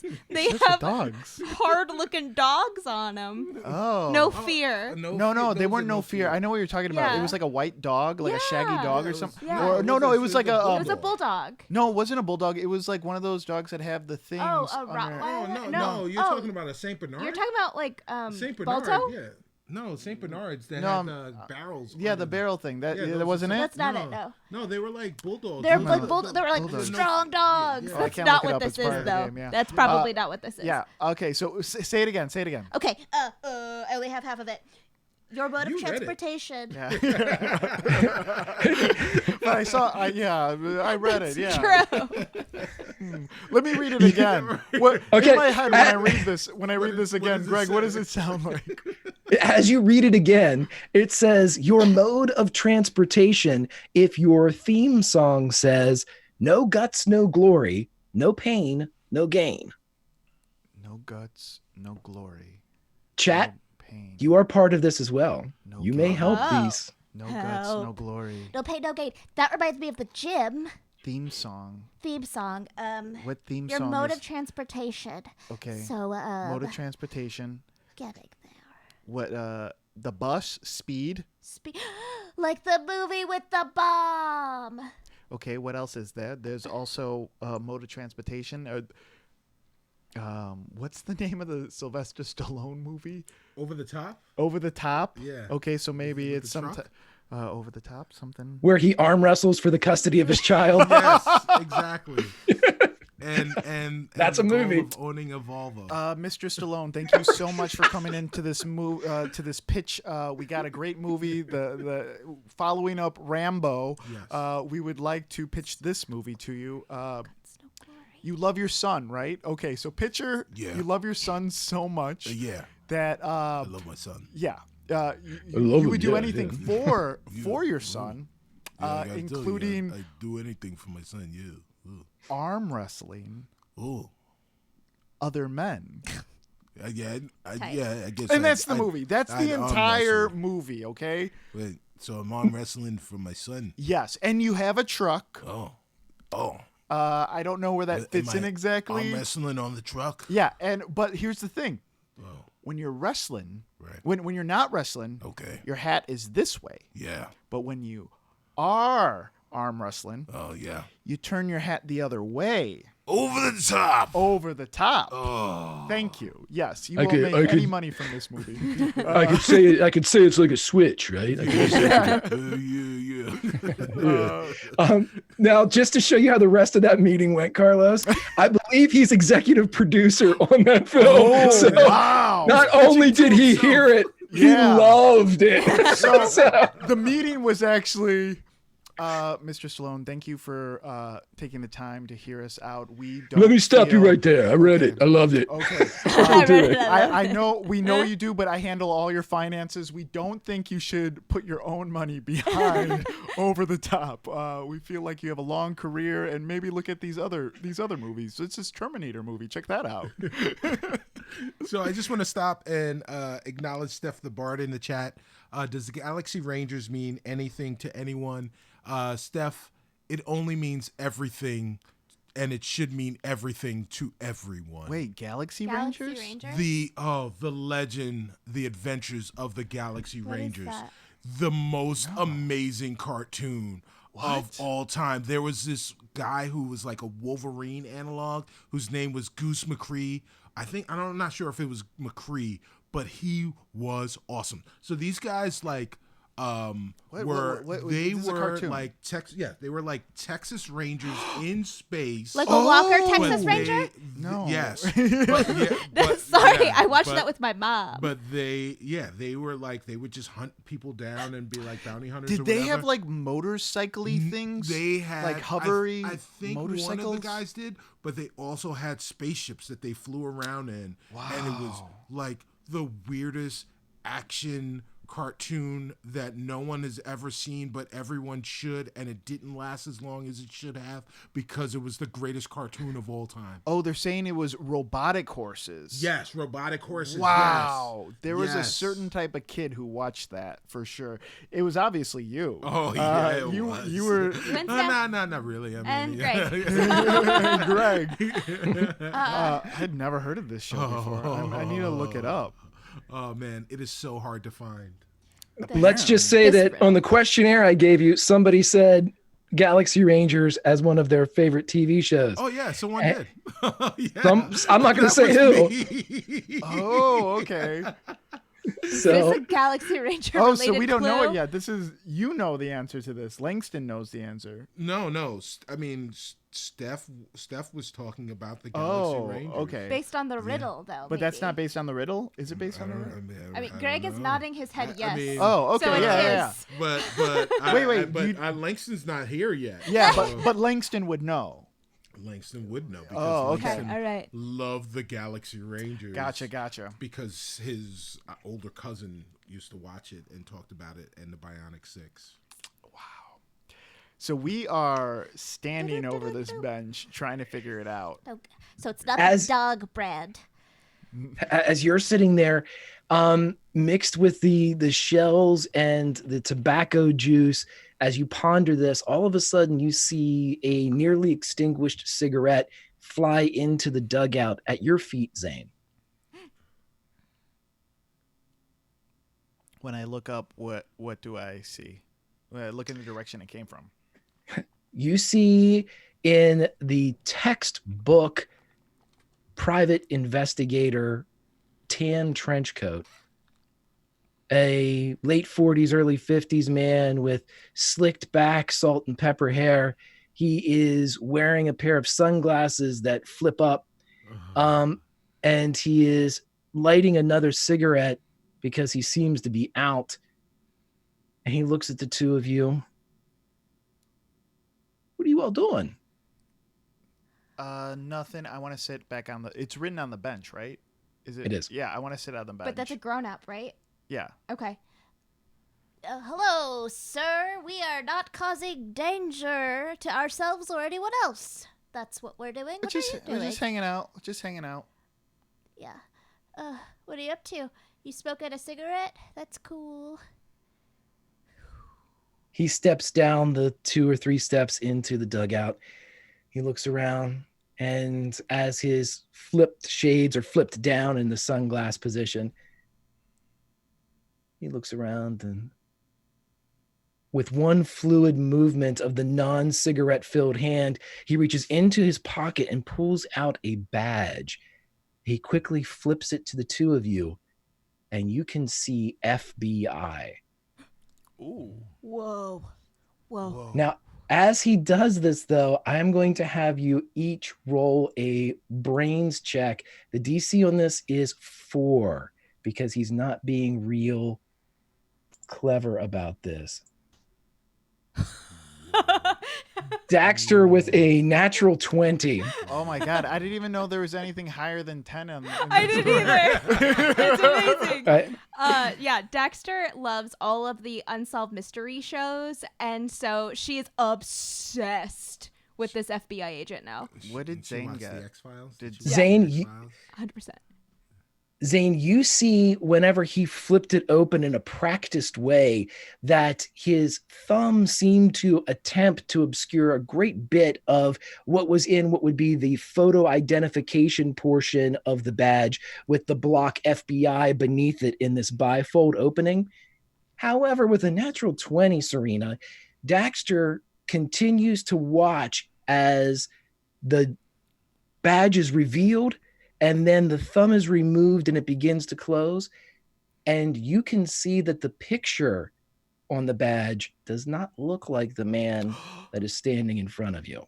Zane is just thinking about that shirt from Spencer's he saw for FBI that said Federal Boob Inspector. And That was really big in 1998 for some reason. I don't know why. Huge. when Daxter notices that, she grabs Zane's hand and pulls him close to her and says, Oh, yeah, we are a couple. You caught us, sir. We will be on our way now. and I look at Zane very deliberately and whisper to him, It's one of the bad grown-ups. Yeah, we're heading out. Oh, no, you're not. No, you're not. I have just a few questions for you. Langston, you're pedaling up and you've reached the behind the backdrop of where the errant balls go, just behind the home plate and the catcher's position. Right. You can see this back of this trench coat. You can see your friend, at least you can see Zane's bike parked there. You don't see them, they're in the dugout, but you can see this. So whatever you'd like to do in this moment, you may. So Langston is pedaling up, and he's going, "It's the power of love." You're doing the entire soundtrack. And he's so usually these baseball fields, the dugouts for both of the fields are like miniature houses. They're like these kind of like cubby places. So he's riding around into the field so that he can obscure his bike from everything and come around. So he's coming around in front and he's looking now at the guy, the adult, and his two friends having a conversation. just for a visual, Zane and I have crept out of the bench area, or are we still in a caged area? The only way out of the dugout right now would be to go up the steps, in which case this air quote agent is currently standing in front of. So, I mean, there's ways to kind of scramble over the low fence here, but it would be very obvious and would take at least a few beats to do so. Okay. Yeah, I guess we're just waiting to see what this guy says. Yeah. Is there anything? Oh, nope. That's not it. Okay. So, as we're waiting, the tobacco and the gross things on the ground. I'm sort of with my foot starting to pull it and build a little garbage pile next to me. Gotcha. You are teeing up some sunflower seed shells and Chewing tobacco. Yeah. Right. I am. Yes. ABC tobacco. Yes. Okay, so as you do all of this, Langston, you've moved into the position where you can hear everything that's going on here. And you appear to have done so without catching the eye of this strange adult that's talking to your two friends. Now, I just want to talk to you for a second. I just want to ask you a few questions. You seem to be looking for something. I've seen you riding around today, library, and now here, and just wanted to know if you know Ali Nava and Terrence Munch, where I might find them. They're so cool. Do we look like we would be cool enough to know them? We don't know. We don't know who they are. Yeah. Or, but have you checked their houses? yeah. Or have you checked the spinach canning place? Yeah. On the outskirts of town. Stranger danger! Stranger danger! Oh, Langston. Stranger danger! His legs, is that what you're yelling? Yes. Stranger danger!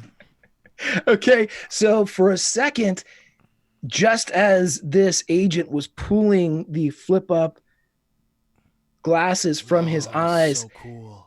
he turns and looks, and as he's looking for a moment, he keeps his gaze locked on Daxter.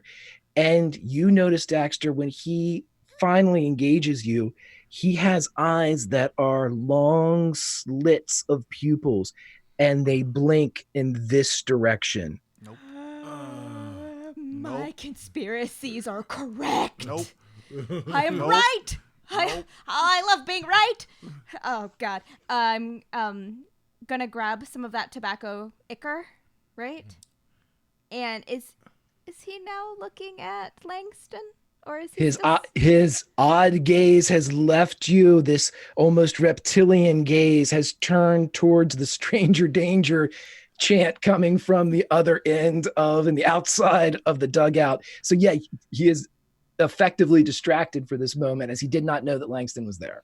and I whisper, Plan 42. Rush them. it's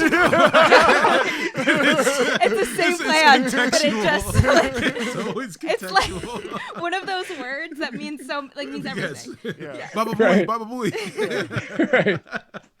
In with the hind. All right, as you all you're going to charge into the agent. We just want to get out through. We want to get out through him. Yeah. Yeah, and I definitely want to throw the stuff I've gathered Okay. into his because if he's flipped it up, I want to into him. Okay, so as you flip it and throw it, we're going to do a combined brawn check here. So the brawn needs to be above a 10 total for the two of you. So you get to add yours together, and that will be what you end up with.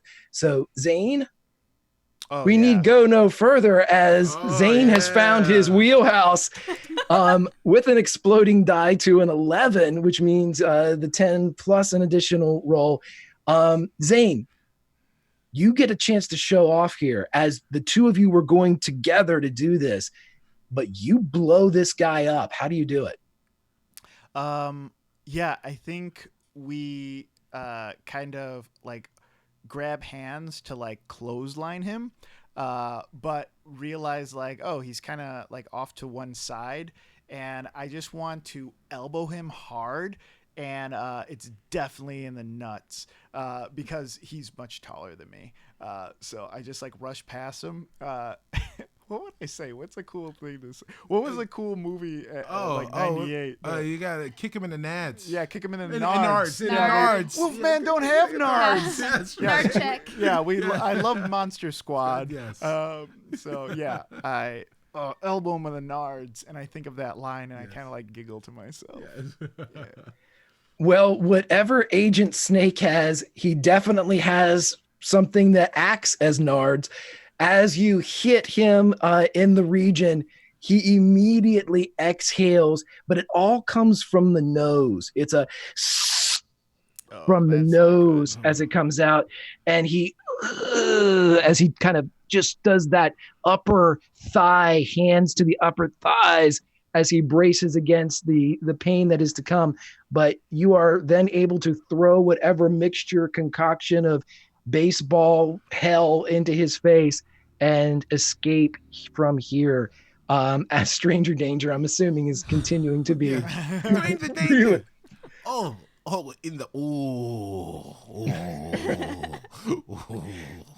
Langston, go. Go. Okay. Dun, dun, dun, dun, dun, dun, dun. Oh, they have. What direction would we be going in? Oh, so I sorry, no lisp. So Langston is riding, but he's slowing down to allow his friends to catch up. Yeah, and we're just then, riding. Yeah. So Langston, what did you guys find? We found another clue. Oh. It is you made. Oh God damn it! You made of transportation. Wait, I just transposed everything. Your mode of incorrectly. transportation. Your mode of transportation. No guts, no glory, no pain. No pain, no gain. gain. Yeah. The galaxy ranges. Okay. That guy almost kidnapped us, Yeah, guys. he was a really bad guy. He had snake eyes. What? Yeah, Snake that's what I eyes? think about Like adults. G.I. Joe? Yeah. No, No. like the Nicolas Cage Like movie. aliens want that Snake key Eyes. because it's more than just a key. It's the key that unlocks everything, and it gives you success beyond, school. Wait. The mode of transportation was robot horses. Okay, a stable. Do we have a stable? Or robot horses are Ferris wheel? Oh no, a merry-go-round? Oh, carousel. Oh, carousel. Carousel. Perfect. Also, Snake Eyes came out in 1998, guys. Oh, good Just to job, let you know. good job. That movie scared me as an adult. I don't know what I that never is. saw it. Oh man, it was about German snuff films. Oh, no. I remember that. Yeah, Oh, no, he that fu- was 8mm. 8mm. 8 yeah. millimeter. Yeah, that's Snake 8mm. Eyes- Yeah. Yes, Snake Eyes it was a different film. It was. I don't remember. Yes. Yeah, I imagine about gambling, right? Something like Or a that. snake. Right. Or a snake with just some eyes. I'm Right. sorry. Two Paris, ones. Like a fairground? Does the town have like a fairground or a Ferris wheel place? A merry-go-round. There is a merry-go-round that you merry-go-round. are very familiar with in Constitution Park. Constitution Park, guys. Yeah, let's go. Let's go. Mr. Sandman. Yes. We're at that part. We're at that part of the soundtrack where we're just like, it really doesn't. We're really not going Right, a mile a minute here, but whatever. You know what your cousin? Now we're just doing lines from the movie, and Right. just singing songs from the soundtrack of it. Mayor. Yeah. Could be mayor. Great. I don't know. It's happening. Okay, so you all are able to get to across town or through town, really, in this kind of cross section to Constitution Park. But when you get there, you see that there are several of these kind of teenage filled cars combing the area. None of them seem to be around the carousel, but it seems that whatever led them astray led several of them to the park. Inadvertently, it looks like, as they are searching in different places. Some of them are beside a statue of Alice in Wonderland, many of them looking to see if a tale would begin there. It just seems that a lot of them mistook the initial clue and ended up here, but you all have arrived as well. What would you like to do as you see the carousel and no one on it? Want to sneak over to that carousel, guys? Oh, guys. Yeah. Okay. Booger fart. Look at. Oh all man, Oh, you have to make it so real. The reason that's funny is everyone asked me if they can swear on the stream, and I said, yeah, sure. You can say, "Fuck, hell, damn, booger, fart," and that's the hierarchy Yes, of bad words, in Right, my head. right. Hell, damn, booger, fart. Yes. There was an eighth word you couldn't say on television. Yeah, And that was the compound word. Booger fart. Fart. Not together. I want to bring this episode to your attention. They say booger and fart together. This Right is now- why we have no net neutrality. This episode of Everybody Loves Raymond will never air. Right now, the alarms and klaxons are going off at Twitch HQ. We got a serious TOS breach, guys. Those BFers are at it again. That's awesome. Yeah, let's guys. Yeah, We okay, yeah, we just just need to sneak sneak over. over there If real we go around here, if we go around the back, Okay. we just hop the fence and we can search the carousel. Okay. But if we start drawing attention, I mean, everyone's in different spaces. People are just gonna start coming over here. What if I go and start attention over at the other side? That's a good idea. I know. Oh. Okay. Execute Plan 42. Plan 42. And Wait, it's that's just Russian me. people. It's just me walking away. Do you guys have a different Plan 42? It is always Plan 42. Oh, okay, yeah. You've got to understand how it's said. Oh, yeah. It's the inflection, right? It's the inflection. Definitely. Okay, so in what way is Daxter attempting to distract? What is the large? So you said there's an Alice in Wonderland statue. Is there? Are there other statues larger or around in that same area? Yes, there's several statues kind of scattered throughout the park. The main one being of George Washington. Okay. Oh. And very loudly. Fuck George Washington. That's how Daxter starts a riot, baby. Because nothing. I cannot Nothing. tell a lie. This guy sucks. Because nothing gets juniors and seniors more pissed is when you. Hey, wait a minute. What are they saying about George Washington? That's the father of our country.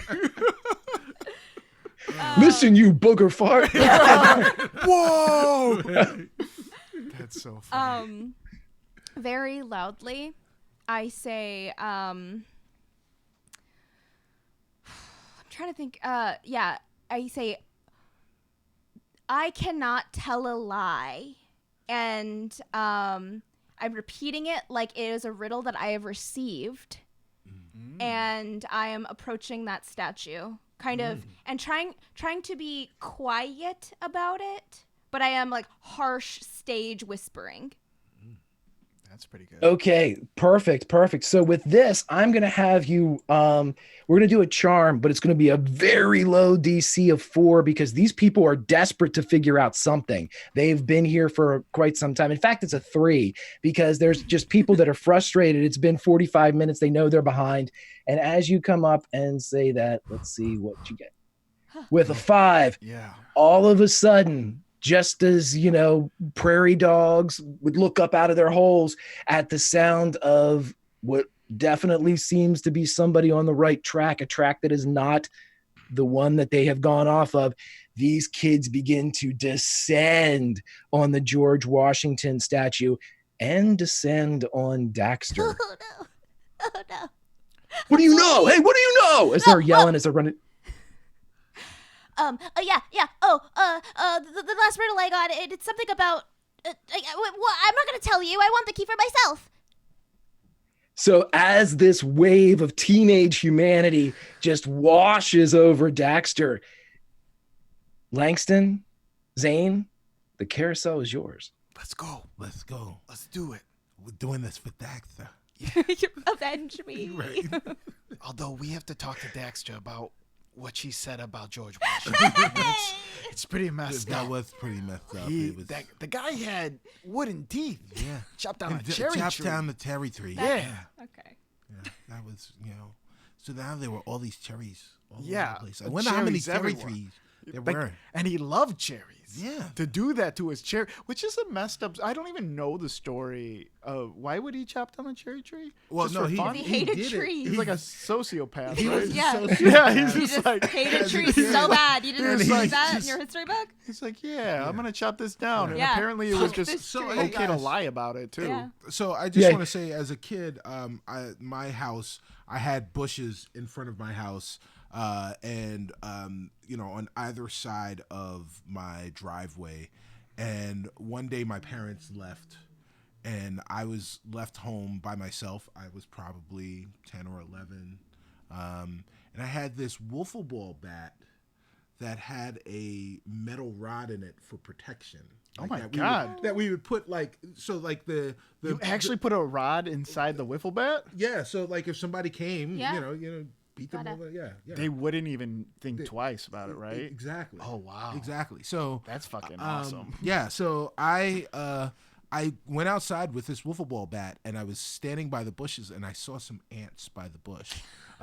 This was the first sign that I had ADHD, guys. So I saw ants on the bush, and I was like, okay, I'm going to bang this ant off the bush. I've got to get the ants off the bush. And then I hit the branch, and it knocked some leaves off. And of course, the ant was still there. And I hit it again, and I knocked more leaves off. And then I was like, oh man, now it's uneven. So I've got to knock some more leaves off. By the time my parents came home, all of the leaves were off of the bushes. Oh, no. Did George Washington that?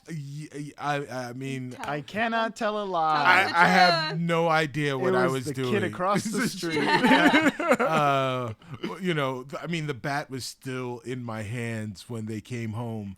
My parents were, they had left to go to the bike shop to buy me a bike. No way. My first bike. Oh my God. Did they hold it? They put it on layaway. And I got off punishment.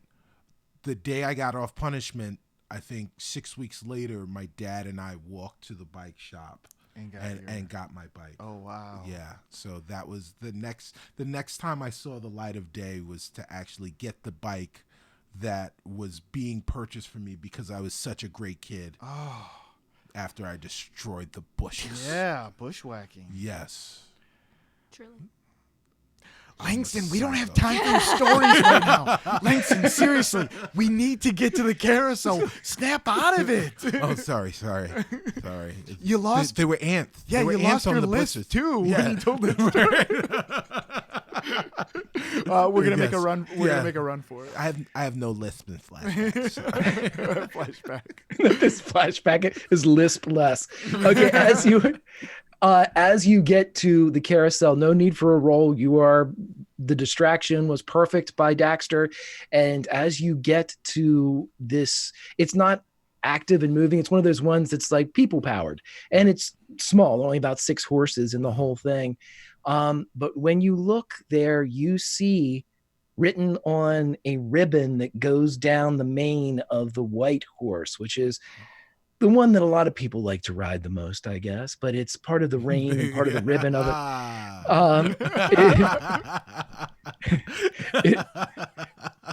What? It says, Ride in on Riding your the white white horse. horse. Ride in on your white horse. Yeah. Or riding the white horse. Oh, I don't know riding the white horse. If you want to ride, you ride the white pony. I don't. You ride the white horse. It's cocaine. Oh. so, thank you, Cicero. I know what the coca plant is. I've heard it many a time used.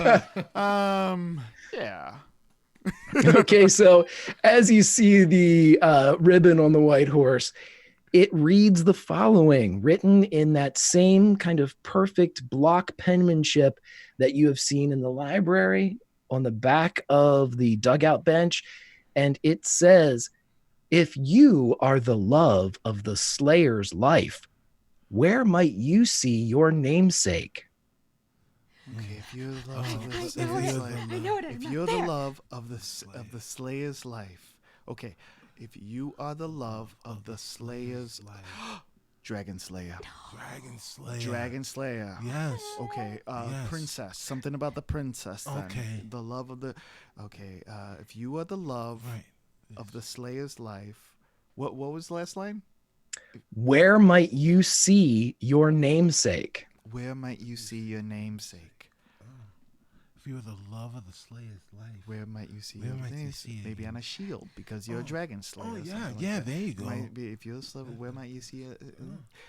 Okay. As this deliberation continues at the carousel, let's go back to Daxter. Daxter, you are being accosted from all angles. Where did you see this? Where did you get this clue? So can I just burst into tears? Absolutely. Great. Let's do a charm roll here. And again, this is going to be low because emotions are high. And we'll give it another 3 just because this is something that everyone would expect anyway, maybe, just because of the onslaught. A 3. So as you start crying, the reflective action, everyone takes a step back. We're sorry. I'm just a kid. I'm just a little kid. I call rollerblades feet bikes. So it's a lot of stunned. We're not sure how to proceed with this. And one of the cheerleaders, still inexplicably wearing a uniform, comes forward and she kneels down in front of you. Like, are you all right? Yeah, I'm okay. I'll tell you, I heard that George Washington doesn't tell a lie was the clue, so I thought that maybe the clue was on top of, by, or behind the statue. And everybody is yelling at me. And I'm going to Sweetie, take out and- my inhaler and I'm going to puff it. The cheerleader looks like you've just pulled out like an inoculation for like swine flu as you inhale from the puffer. It helps with my asthma. Sweetie, where'd you like see the clue? Did you? In a library. She stands up. It's in the fucking library. And everybody just scatters and starts moving back towards the library. In the direction anyway. And you are alone, Daxter. A few people look back, but not enough to care. They combed over that statue like the ants in Cicero's bush. And they didn't see anything, so they're going to retrace your steps. They figured you messed it up. And so they're heading back towards the library. Okay, I'm going to sprint over there and wiping my very red eyes. Did you get to find anything? We found the clue. And we solved the clue. What is it? Solved the clue. Dragon Slayer. Wait, what was the clue though? You can see it if you'd like. I would like to see it. You can read It says, if you are the love of the Slayer's life, where might you see your namesake? And I grab Zane by the collar of his shirt and I pull him down to meet my gaze. And I say, it's in the graveyard. And I push him away.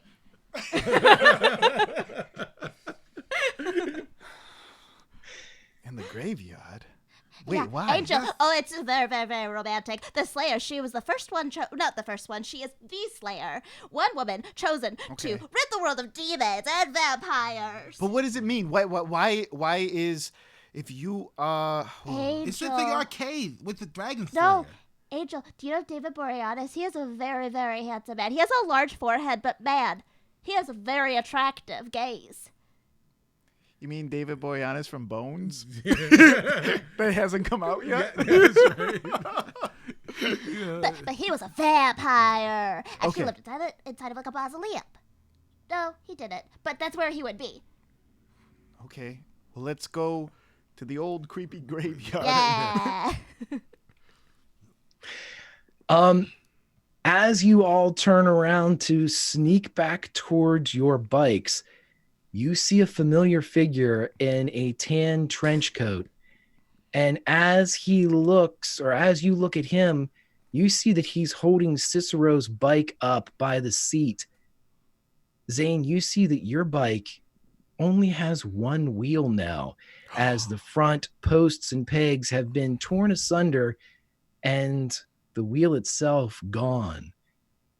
And with a flourish, he splits Langston's and bisects it at the handlebars as well, yanking it apart as he looks at the three of you. Oh, snap.com inside my mom. Let's get the fuck out of here. Run. That was a birthday gift. I don't care about birthday gifts. Let's go. Oh. Start running. Yeah, I'm skating. Right. If you see There's- a man tear No. a bicycle A in half, grown up, you are 13 years old. you just run. Yes. Yes, you definitely. You don't. No one asks you why you're running. You just run with a 13-year-old if you see it happening. You don't have to ask questions. So as you all start to run, is anyone keeping an eye on Agent Snake Eyes? Yeah, I think because it correlates with my conspiracy theory about how powerful the key is, that people from other worlds would want to take it because it's not just bountiful luck in school, it's bountiful luck for your whole life. Like people who've had the key move on to be very successful. Right. Skull and Bones, man. The Skull and Bones. Yep. Skull and Bones, yep. So Langston says, exit 42, go!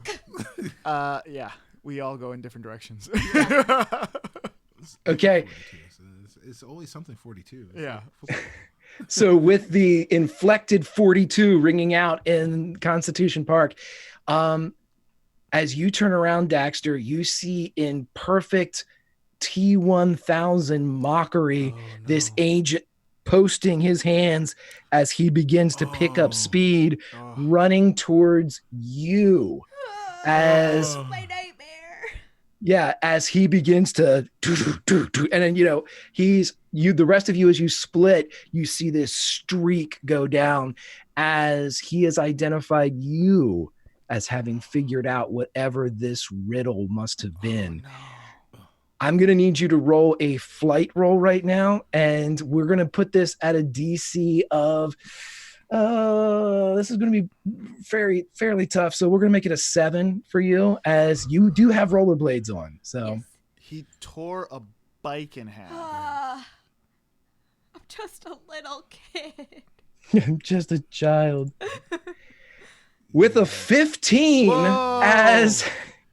as you begin to pull away from, who was it, Robert Patrick? Who was the guy that yes, was that the, was Robert Patrick. Oh, wow. Most certainly. as he begins to pump the arms even faster, you're able to pump your bike or your feet bikes even faster as you are keeping up speed and heading away. With that roll, I'm going to actually allow you to pick your choice of direction. If you want to head towards Rose Hill Cemetery, which is the closest one, you may do so. I will let you know, though, he's not giving up the chase, and you're not losing him to the point where he can't see you. Side note, real quick, that guy who played the other Terminator, he trained his eyes. I don't know if you noticed, but he does not blink in that movie. Oh yeah, Robert Patrick. He's crazy. He trained himself not to blink for that movie. Wow. So if you watch all the scenes with him, he doesn't blink at all. Is it like he added that layer of like, yeah, robots don't need to blink, Right. but like, for who? You know what I mean? Like, I'm not watching that movie being James like, Cameron loved that. yeah, oh yeah, he did. 100%. Yeah, sorry, go on. I am not going to go directly to the cemetery because I know I'm being tailed. I'm assuming again want to cause a distraction, but I'm thinking what would be a densely grown-up populated place? Is there a shopping mall or something that is kind of something that would be a lot of grown-ups but kind of by the cemetery? Like a gun range. Can you run to the gun range? Is there an artillery test fire site or Is there a some type of, smelting? Yeah, is there some type of like acid store? You just sell acid. Yeah. Right. But I need other grown-ups now. Okay. Yeah. What we'll say is the closest thing would be the farmer's market, which would be right down along what would, very close to here, right away from Constitution Park. You would have the ability to go down there and, that only old people go to the farmer's market, or so I'm told. You'd be able to go right down that direction. But as you are proceeding, the hill is beginning to slope up a bit as you labor with your strides on your rollerblades. And it doesn't appear that Agent Snake Eyes is laboring at all. And if he is, he's certainly not showing it. And so the gap gets smaller, smaller, and smaller. But let's cut back to Langston and Zane. You all are making a beeline towards the cemetery, correct? Yes. Yes. Okay, so we'll say that you reconvene in front of the appropriately spooky wrought iron gate of Rose Hill Cemetery. And the I in Hill has fallen off, and somebody has put a wooden E up instead. So it says Rose Hill Cemetery. Okay. Okay, Daxter. Daxter was going way faster, way faster than that creepo. I'm sure they're fine. What did they say? Buffy the Vampire Slayer, right? Oh, no. I only saw the movie. I didn't watch the TV show. It was the Diamondback GT. What? It's stunt pegs. What? It's stunt pegs. Stunt pegs. I buddy hopped. That was Marty McFly. Oh my God! Keep it. Marty McFly. No, okay. Keep yourself together, Langston. We gotta get in here. Is there any way in? Can we hop like a fence, or can we go through, like shimmy through the fence or something? Yeah, the gate itself is closed, but you can certainly climb over the fence. I'll just take a brawn for you all to lift yourselves over the very gothically inspired piped wrought iron fence.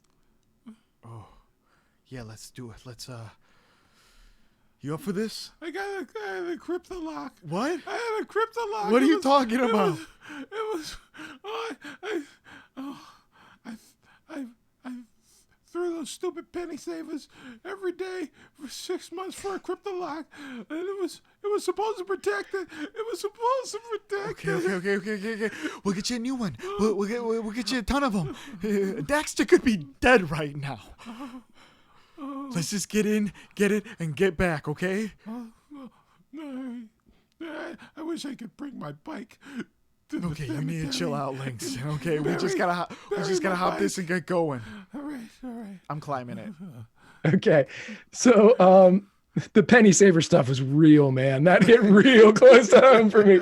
Okay. There was a summer, like, I don't know, in Chicago we have these like coupon bags that like they put on like your doorknob or something like that. Yeah.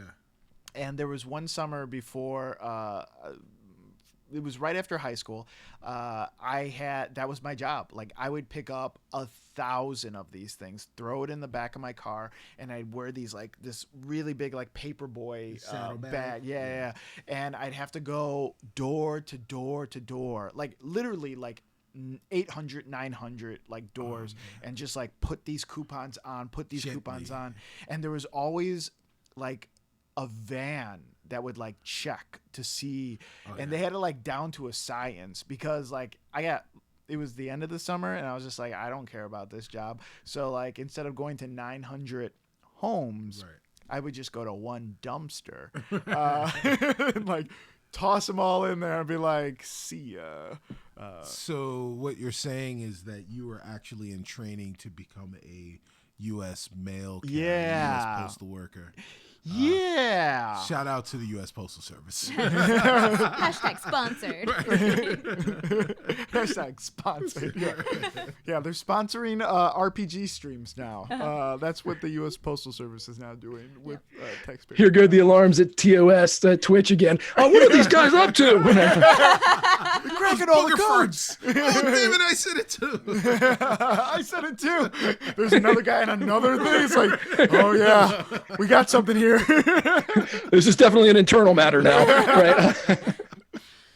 Okay, so we're gonna put this at a let's just make it a 4 to jump over. So here's Zane with a 9. That's very good. And a 4 to jump over for Langston. 2 Langston is so distraught over his Diamondback GT with the stunt pegs that he just can't. Langston. He just can't. Langston, come on. It's so hard. You're not boys. To say goodbye. We're men, Langston. We're men now, okay? To yesterday. Okay. Listen, you're not even trying. You're just throwing your arms on the wall like a wet noodle at this point. You're not even trying, Langston. Please. Yeah, Langston's on the other side. You're staring at each other through the bars at this point. What are you? Come on. I'm in a graveyard now, Langston. Langston. Okay. Go on without me. Okay. Keep trying. We'll go get Dexter. Go get. Come on. Come on, Langston. Go get Dexter. I'll get. And with that exchange, let's cut back to Daxter. As Daxter, you are out of breath. Every bit of speed that you had possessed has been robbed because of this hill. And as you come up on the flatter area of the old kind of brick streets that are blocked off for the farmer's market, as you come up in that area, there's a place, an old abandoned site where a building had been knocked down that's used as the parking for the farmer's market. And as you're getting up there, you realize that this guy is maybe 10 feet behind you at this point. And it's at that moment that a red Jeep pulls up beside you, a passenger side seat open, and Miss Sarah Connor turns and looks at you and puts her hand out and says, "Come with me if you want to live." Oh, but not even just like totally ironically, like she didn't even do that on purpose. That's awesome. Oh yes, I jump in that car. Oh my God. That's so And as you jump in, the red Jeep Wrangler squeals and turns off to the left. And without you saying anything, it begins to head for Rose Hell Cemetery. And as this exchange goes off between Langston and Zane, "Go on without me." "No, finally, go. You both hear the approach of a roaring Jeep Wrangler that pulls up and beeps the horn as it doesn't seem to be slowing as it goes towards the gate. Oh. Daxter, you see this coming. Wait, what? Yeah, Sorry, you're riding in I was singing Power of Love, everyone. I imagine Power of Love is playing in the car as they're racing. So go ahead, do this thing, and I'll do the music while you have this exchange. Cool. So Daxter, as you're riding in this Jeep, you realize that the Rose Hell Cemetery gates are fast approaching, and Miss Sarah Connor just whitens her knuckles as she drives and floors it towards the gate. You see Langston and you see Zane as they are off to the side away from the gates, but you are rushing towards these wrought iron structures quickly. So I throw my window down and I yell, "Get out of the way of the gate!" What? Ah! Ah! I'm gonna jump out of the way of the gate. Okay. Yeah.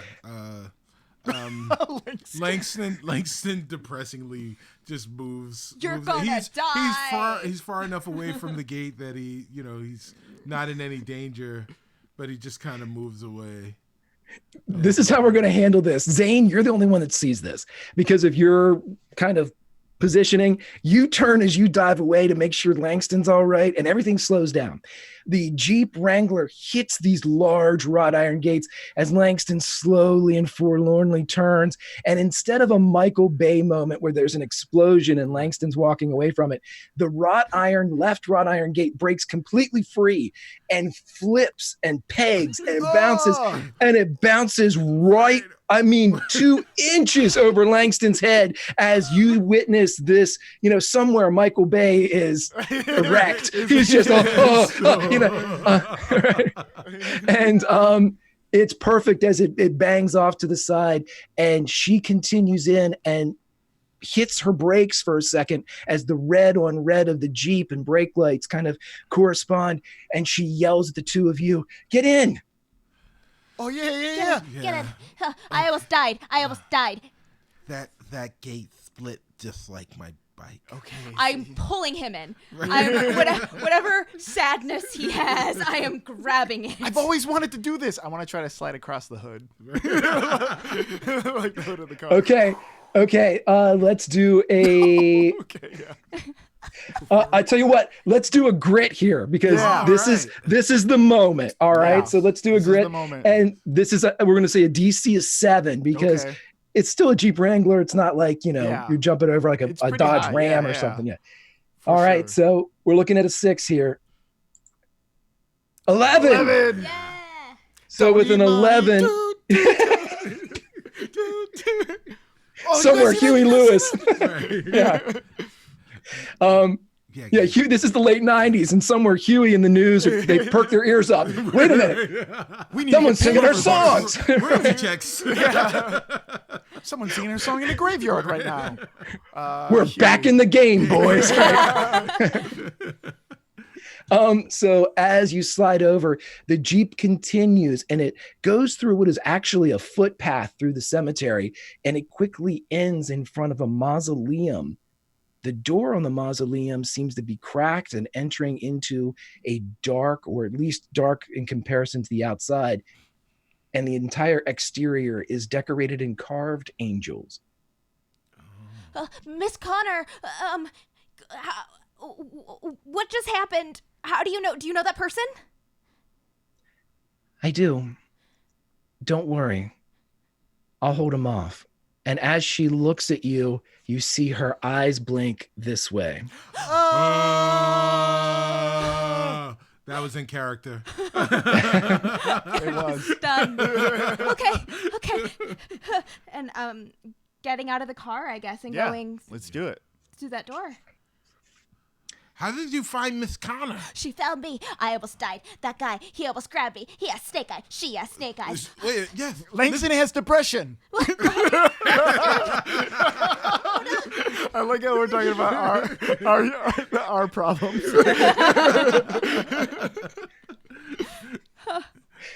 Okay, so as you proceed, as soon as you hit the mausoleum, and a mausoleum by its very definition is a very, normally a very small area.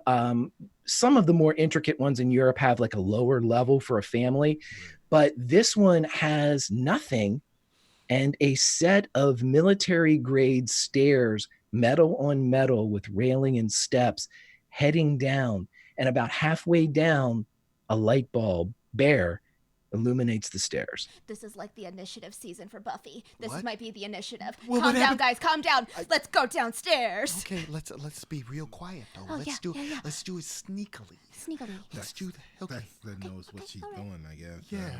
Well, Hey, Langston, Langston, come are on. you all right, man? Langston, you can. Well, I'll get Hey, you a new you know bike. what? You like a lot of things other than your bike, right? You like Truman Done. Show. You saw Truman Show today, everybody. Yeah, right? buddy. Stunt pegs, guys. I mean, I Stunt feel like pegs. they're just cylinders that just screw in. We can get you more. Yeah, we could pull our allowance together and buy you a nice bike. Okay, but seriously though, a lot's going on, Yeah, Langston. like I almost died. Yeah. But my bike really Okay, here we go. Down the stairs. We're going down the stairs where Silently. other dead people Oh. live. But silently. Oh, yeah. There we go. Yeah, Daxter's loud as hell. Yeah. Looks like from this roll. Zane gets the silent part down. Zane is snapped into everything now and quietly descends the steps. But with the out of breath and still apparently rollerblade wearing Daxter, they cling, cling, cling, cling down the metal. And Just like holding onto the railing. I like refuse to take them off because I need Right. them. And then, of course, the forlorn Langston, who doesn't really step hard, it's not a loud footfall as much as it is just a metal on rubber soled drag as it's, Yeah. just the slide of sighs that walk down these steps. But when you get to the bottom, you see Tali Nava and you see a standing Terrence Munch. What? Oh, This guy's a faker. It's a miracle. hi. I think we did it. We Right? did it. Did we do it? Did we do it? Did we do it? They smile a bit and switching off like every couple words, they tell you the following. Oh no. Strange things happen in Garrett. They have for the last 4 years. We helped keep the benign hidden and the malignant stopped. But our time is over. You are the key holders now. You must keep the doors to all of the secrets locked. And Tali pulls forth from her pocket it doesn't look like a key. It looks like a rectangle of pure golden light, and it illuminates their features. And in this light, in this radiance, you can see that there is what looks to be a halo from Terrence Munch's belt or waist down.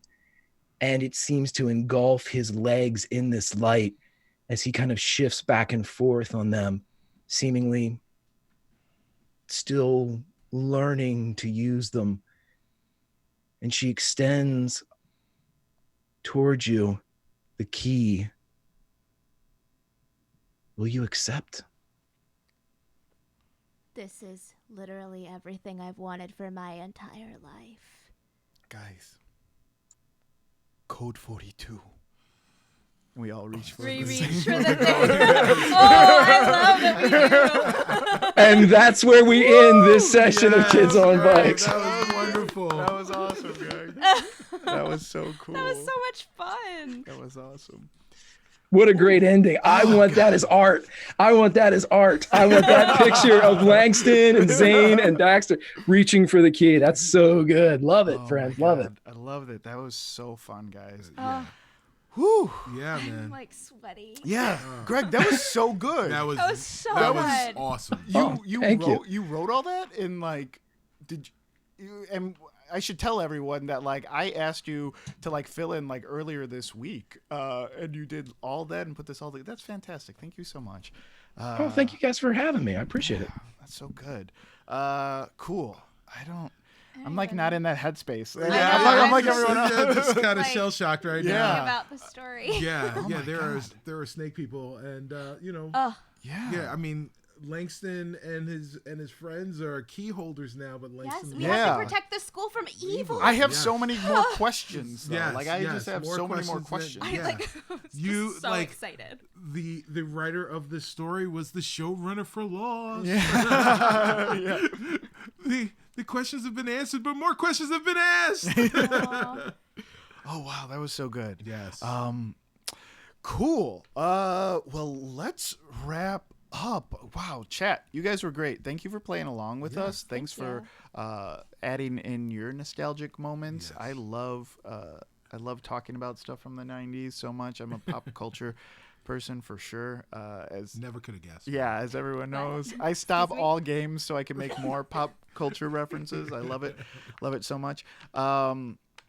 Yeah, let's go around. Let's go around the horn, introduce ourselves, or do our little outro where we are, where we can be found on social media, what things we have going on. Let's start with Greg up top. I had an absolute blast. This was a joy to do on a Saturday night. You all are absolutely fantastic rolling with all of this in a very RP heavy little bit. I will say this, Kids on Bikes it's one of those great RPGs that if you're all sitting around, it begins with town creation, which is something you really can't do in a one shot, but it's really, really rewarding and fun to do that as players and as a GM, to sit and create the town itself and kind of put the strange characters here and there, and even have dangling red herrings and things. It's a really, really fun system. I highly recommend it. I also run Outbreak Undead. Hunters Entertainment does that one as well. Yeah. Really fun stuff. The systems are they're as crunchy as you want them to be. Kids on Bikes is just it's a joy. It's something you can always place it in the 70s, the 80s, the 90s, and you just drag in all this fun pop culture stuff. So. And I would like to add that the character sheet that you saw today is a community sheet that someone in the community had made. I know we are working with Hunters. Roll20 will be working with Hunters. Is it Hunters or Renegade? Hunters. Renegade Games, right, and Yes. Hunters Entertainment, yeah. Yeah, we'll be working with them to revamp the character sheet as a partner of some sort. Also, what was it? Outbreak? Is that? Outbreak Undead is from Yeah. Hunters as well, Renegade Games as well, and that's the one that takes place in a zombie apocalypse, and it is unforgiving and brutal, and it's fun. There is talk of that game as well coming to the platform. So be on the lookout for both of those. So that'd be really cool. We were actually probably working on a stream with Ivan as well. to come play Kids on Bikes too. So that would be cool. Sorry, go on, Greg. Fantastic. As for me, I'm Grimjack21502 on the Twitter, part of the Tales from the Grim team on the Twitch. You can find me over on my, follow my pinned tweet, but currently we have a lot of fun things. Our Roll20 sponsored show, The Realms Remembered, is Monday nights. Monday nights at 6 p.m. Eastern. It is my D&D show, and it's the only way to describe it is D&D meets Boz Luhrmann. I have musicians that have written and covered songs. So our characters will be walking down the street to When Doves Cry and or a cover thereof. So I try to mix it all together and throw in as many elements of my two loves as I can, RPGs and music. And it's very, very fun. And I'm just so happy to have had a chance to play with you all. It was an absolute joy. I hope to do so again in the future, but thanks for having me. For sure. Appreciate it. Yes. That was great. Let's go right next to you, Serena Marie. Oh my gosh, I am a huge Buffy fan, and I feel like all of my Buffy feels were happening, and my heart was racing at some of it, and I just had so much fun. So thank you so much, Greg, for running it, and thank you all for playing, and this is so much fun. On Twitter, on the internet, you can find me at Serena X Marie. I am also on the show Rivals of Waterdeep with all of these amazing folks here. You can find us on the D&D channel at 12 p.m. Central Time on Sundays. I am also in a podcast called Autonomic, and it is a really cool system. It is Burn Bright system. Which is Roll20 system. Yes, that's what we use, and it is really interesting because it's story-based. So you use, it's not about like leveling up, it's leveling up through your storytelling. So it's been really interesting and cool to play. Yeah, that's me. Cool. Let's head over here to my right, your left. Your left. My left. Yeah. However it is. Yeah. This guy. Cicero Holmes. Yeah. Hey. Greg, thanks so much. This was a blast. Kids on Bikes, and your description of town building reminds me of a show called Erie, Indiana. That's what I was thinking I the love entire that show. time. I was thinking that the entire time. Yes. So, tangent time during the outros is to talk about the one episode of Erie, Indiana that everyone remembers, the neighbors that were in the Ziploc bags. I don't know that. Oh, they were in like, not Ziploc, but like what do they call those? Not the what do they call those things where you put them in the plastic wrap, the plastic Like containers. saran wrap? They're like laminated. They were like Tupperware. vacuum sealed, right? Tupperware. That's right. Yes, Oh, okay. yeah, they were in Tupperware tubs. Yeah, and they lived in these hyperbaric chambers that were Tupperware. But if you opened them overnight, like the kids were preserved. But then the kid, like the main kid from Erie, Indiana, went over and opened them, and they grew up overnight. Oh, yeah, they became adults. And like I couldn't watch that show just because of continuity issues. Like, what is it? How does that kid go to sleep and wake up the next day and then go after a new eerie story or whatever? Why isn't he following up on the Tupperware people? Like, I would have made phone calls. Like, I would have put up posters. I'd be calling people. His aunt is from 51st Dates.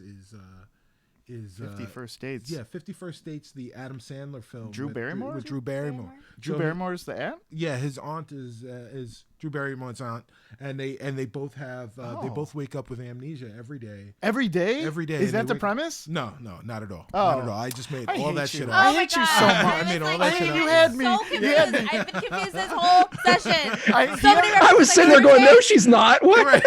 It was my fault. It was my fault because I kept looking at him and he had this look on his face like honesty, like I had dog shit on my face, and he was just laughing with his eyes when he looked at me, and that's why I was like staring. If you rewind the tape, I was just staring at him because I knew he was right here. Tape. Boom. So, This is right. I was like, is there something right? Oh, I'm an idiot. That's what it That's is. what that look is. That's Cicero Holmes. Yes. Hey guys. So on all social media platforms, you can hear shenanigans like that at Stubby Stan. And I am with the people to my left and my right, if you could see me in real life, members of Rivals of Waterdeep, airing on Sundays, twitch.tv/DND at 1 p.m. Eastern. 10 a.m.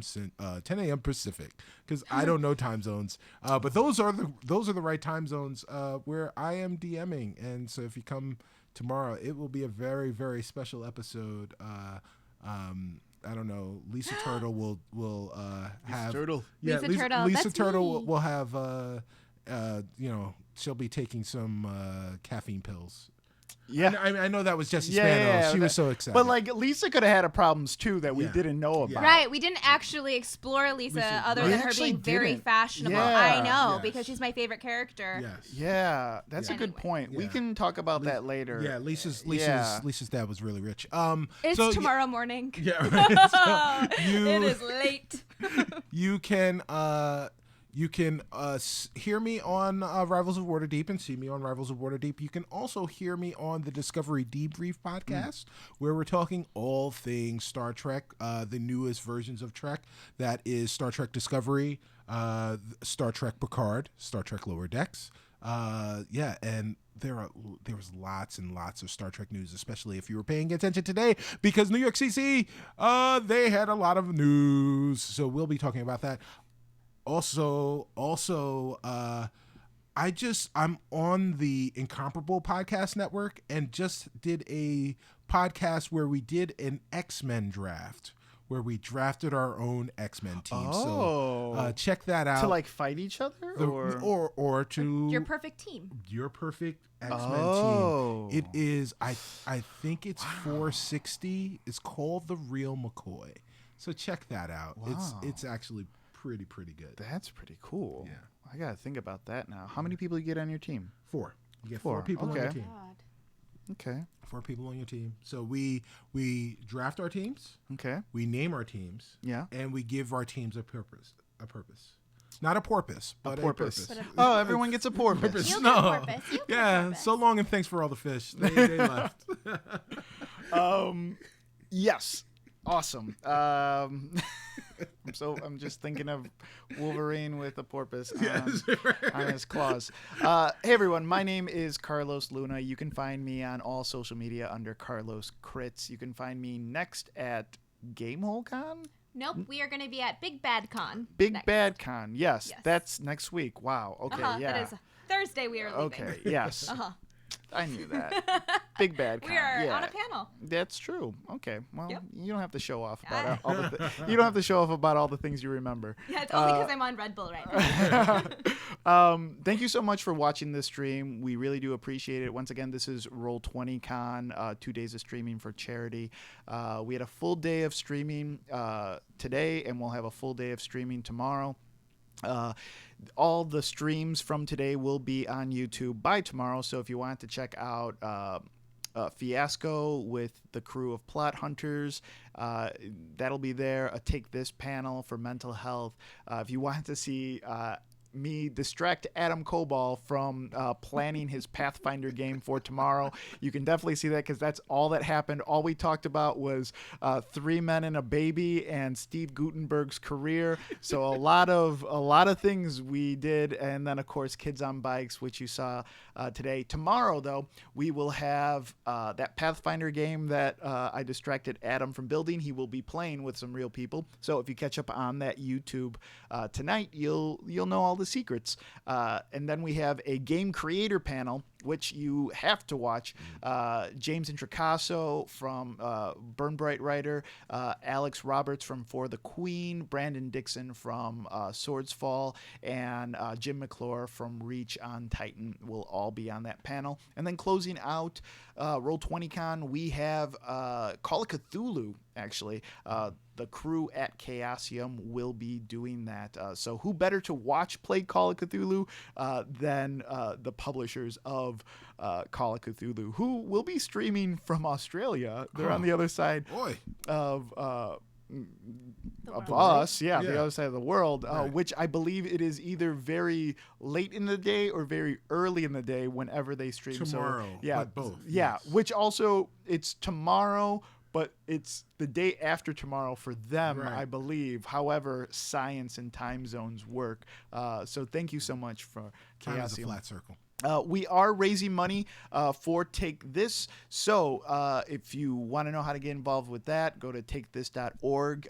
We also have a t-shirt made for $20. You can get a really cool Cthulhu riding a skateboard t-shirt that I love so much. We also have a donation pack as well. And for an added bonus, Roll20.net has unlocked dynamic lighting for 10 days starting today. So from now until October 15th, if you have a free or plus account and you want to try out dynamic lighting, just tag your games Roll20Con. There's a little checkbox when you start a game or when you edit a game that you already have open. You can try out dynamic lighting, see if it's for you. Great. That's a lot. In case you couldn't tell, I've been planning this event for a very long time, so I'm very happy to share it with all of you guys. What a wonderful way to close out today. Thank you so much. Let's wave goodbye, guys. We'll see you later. Bye, everyone. Bye. Thank you.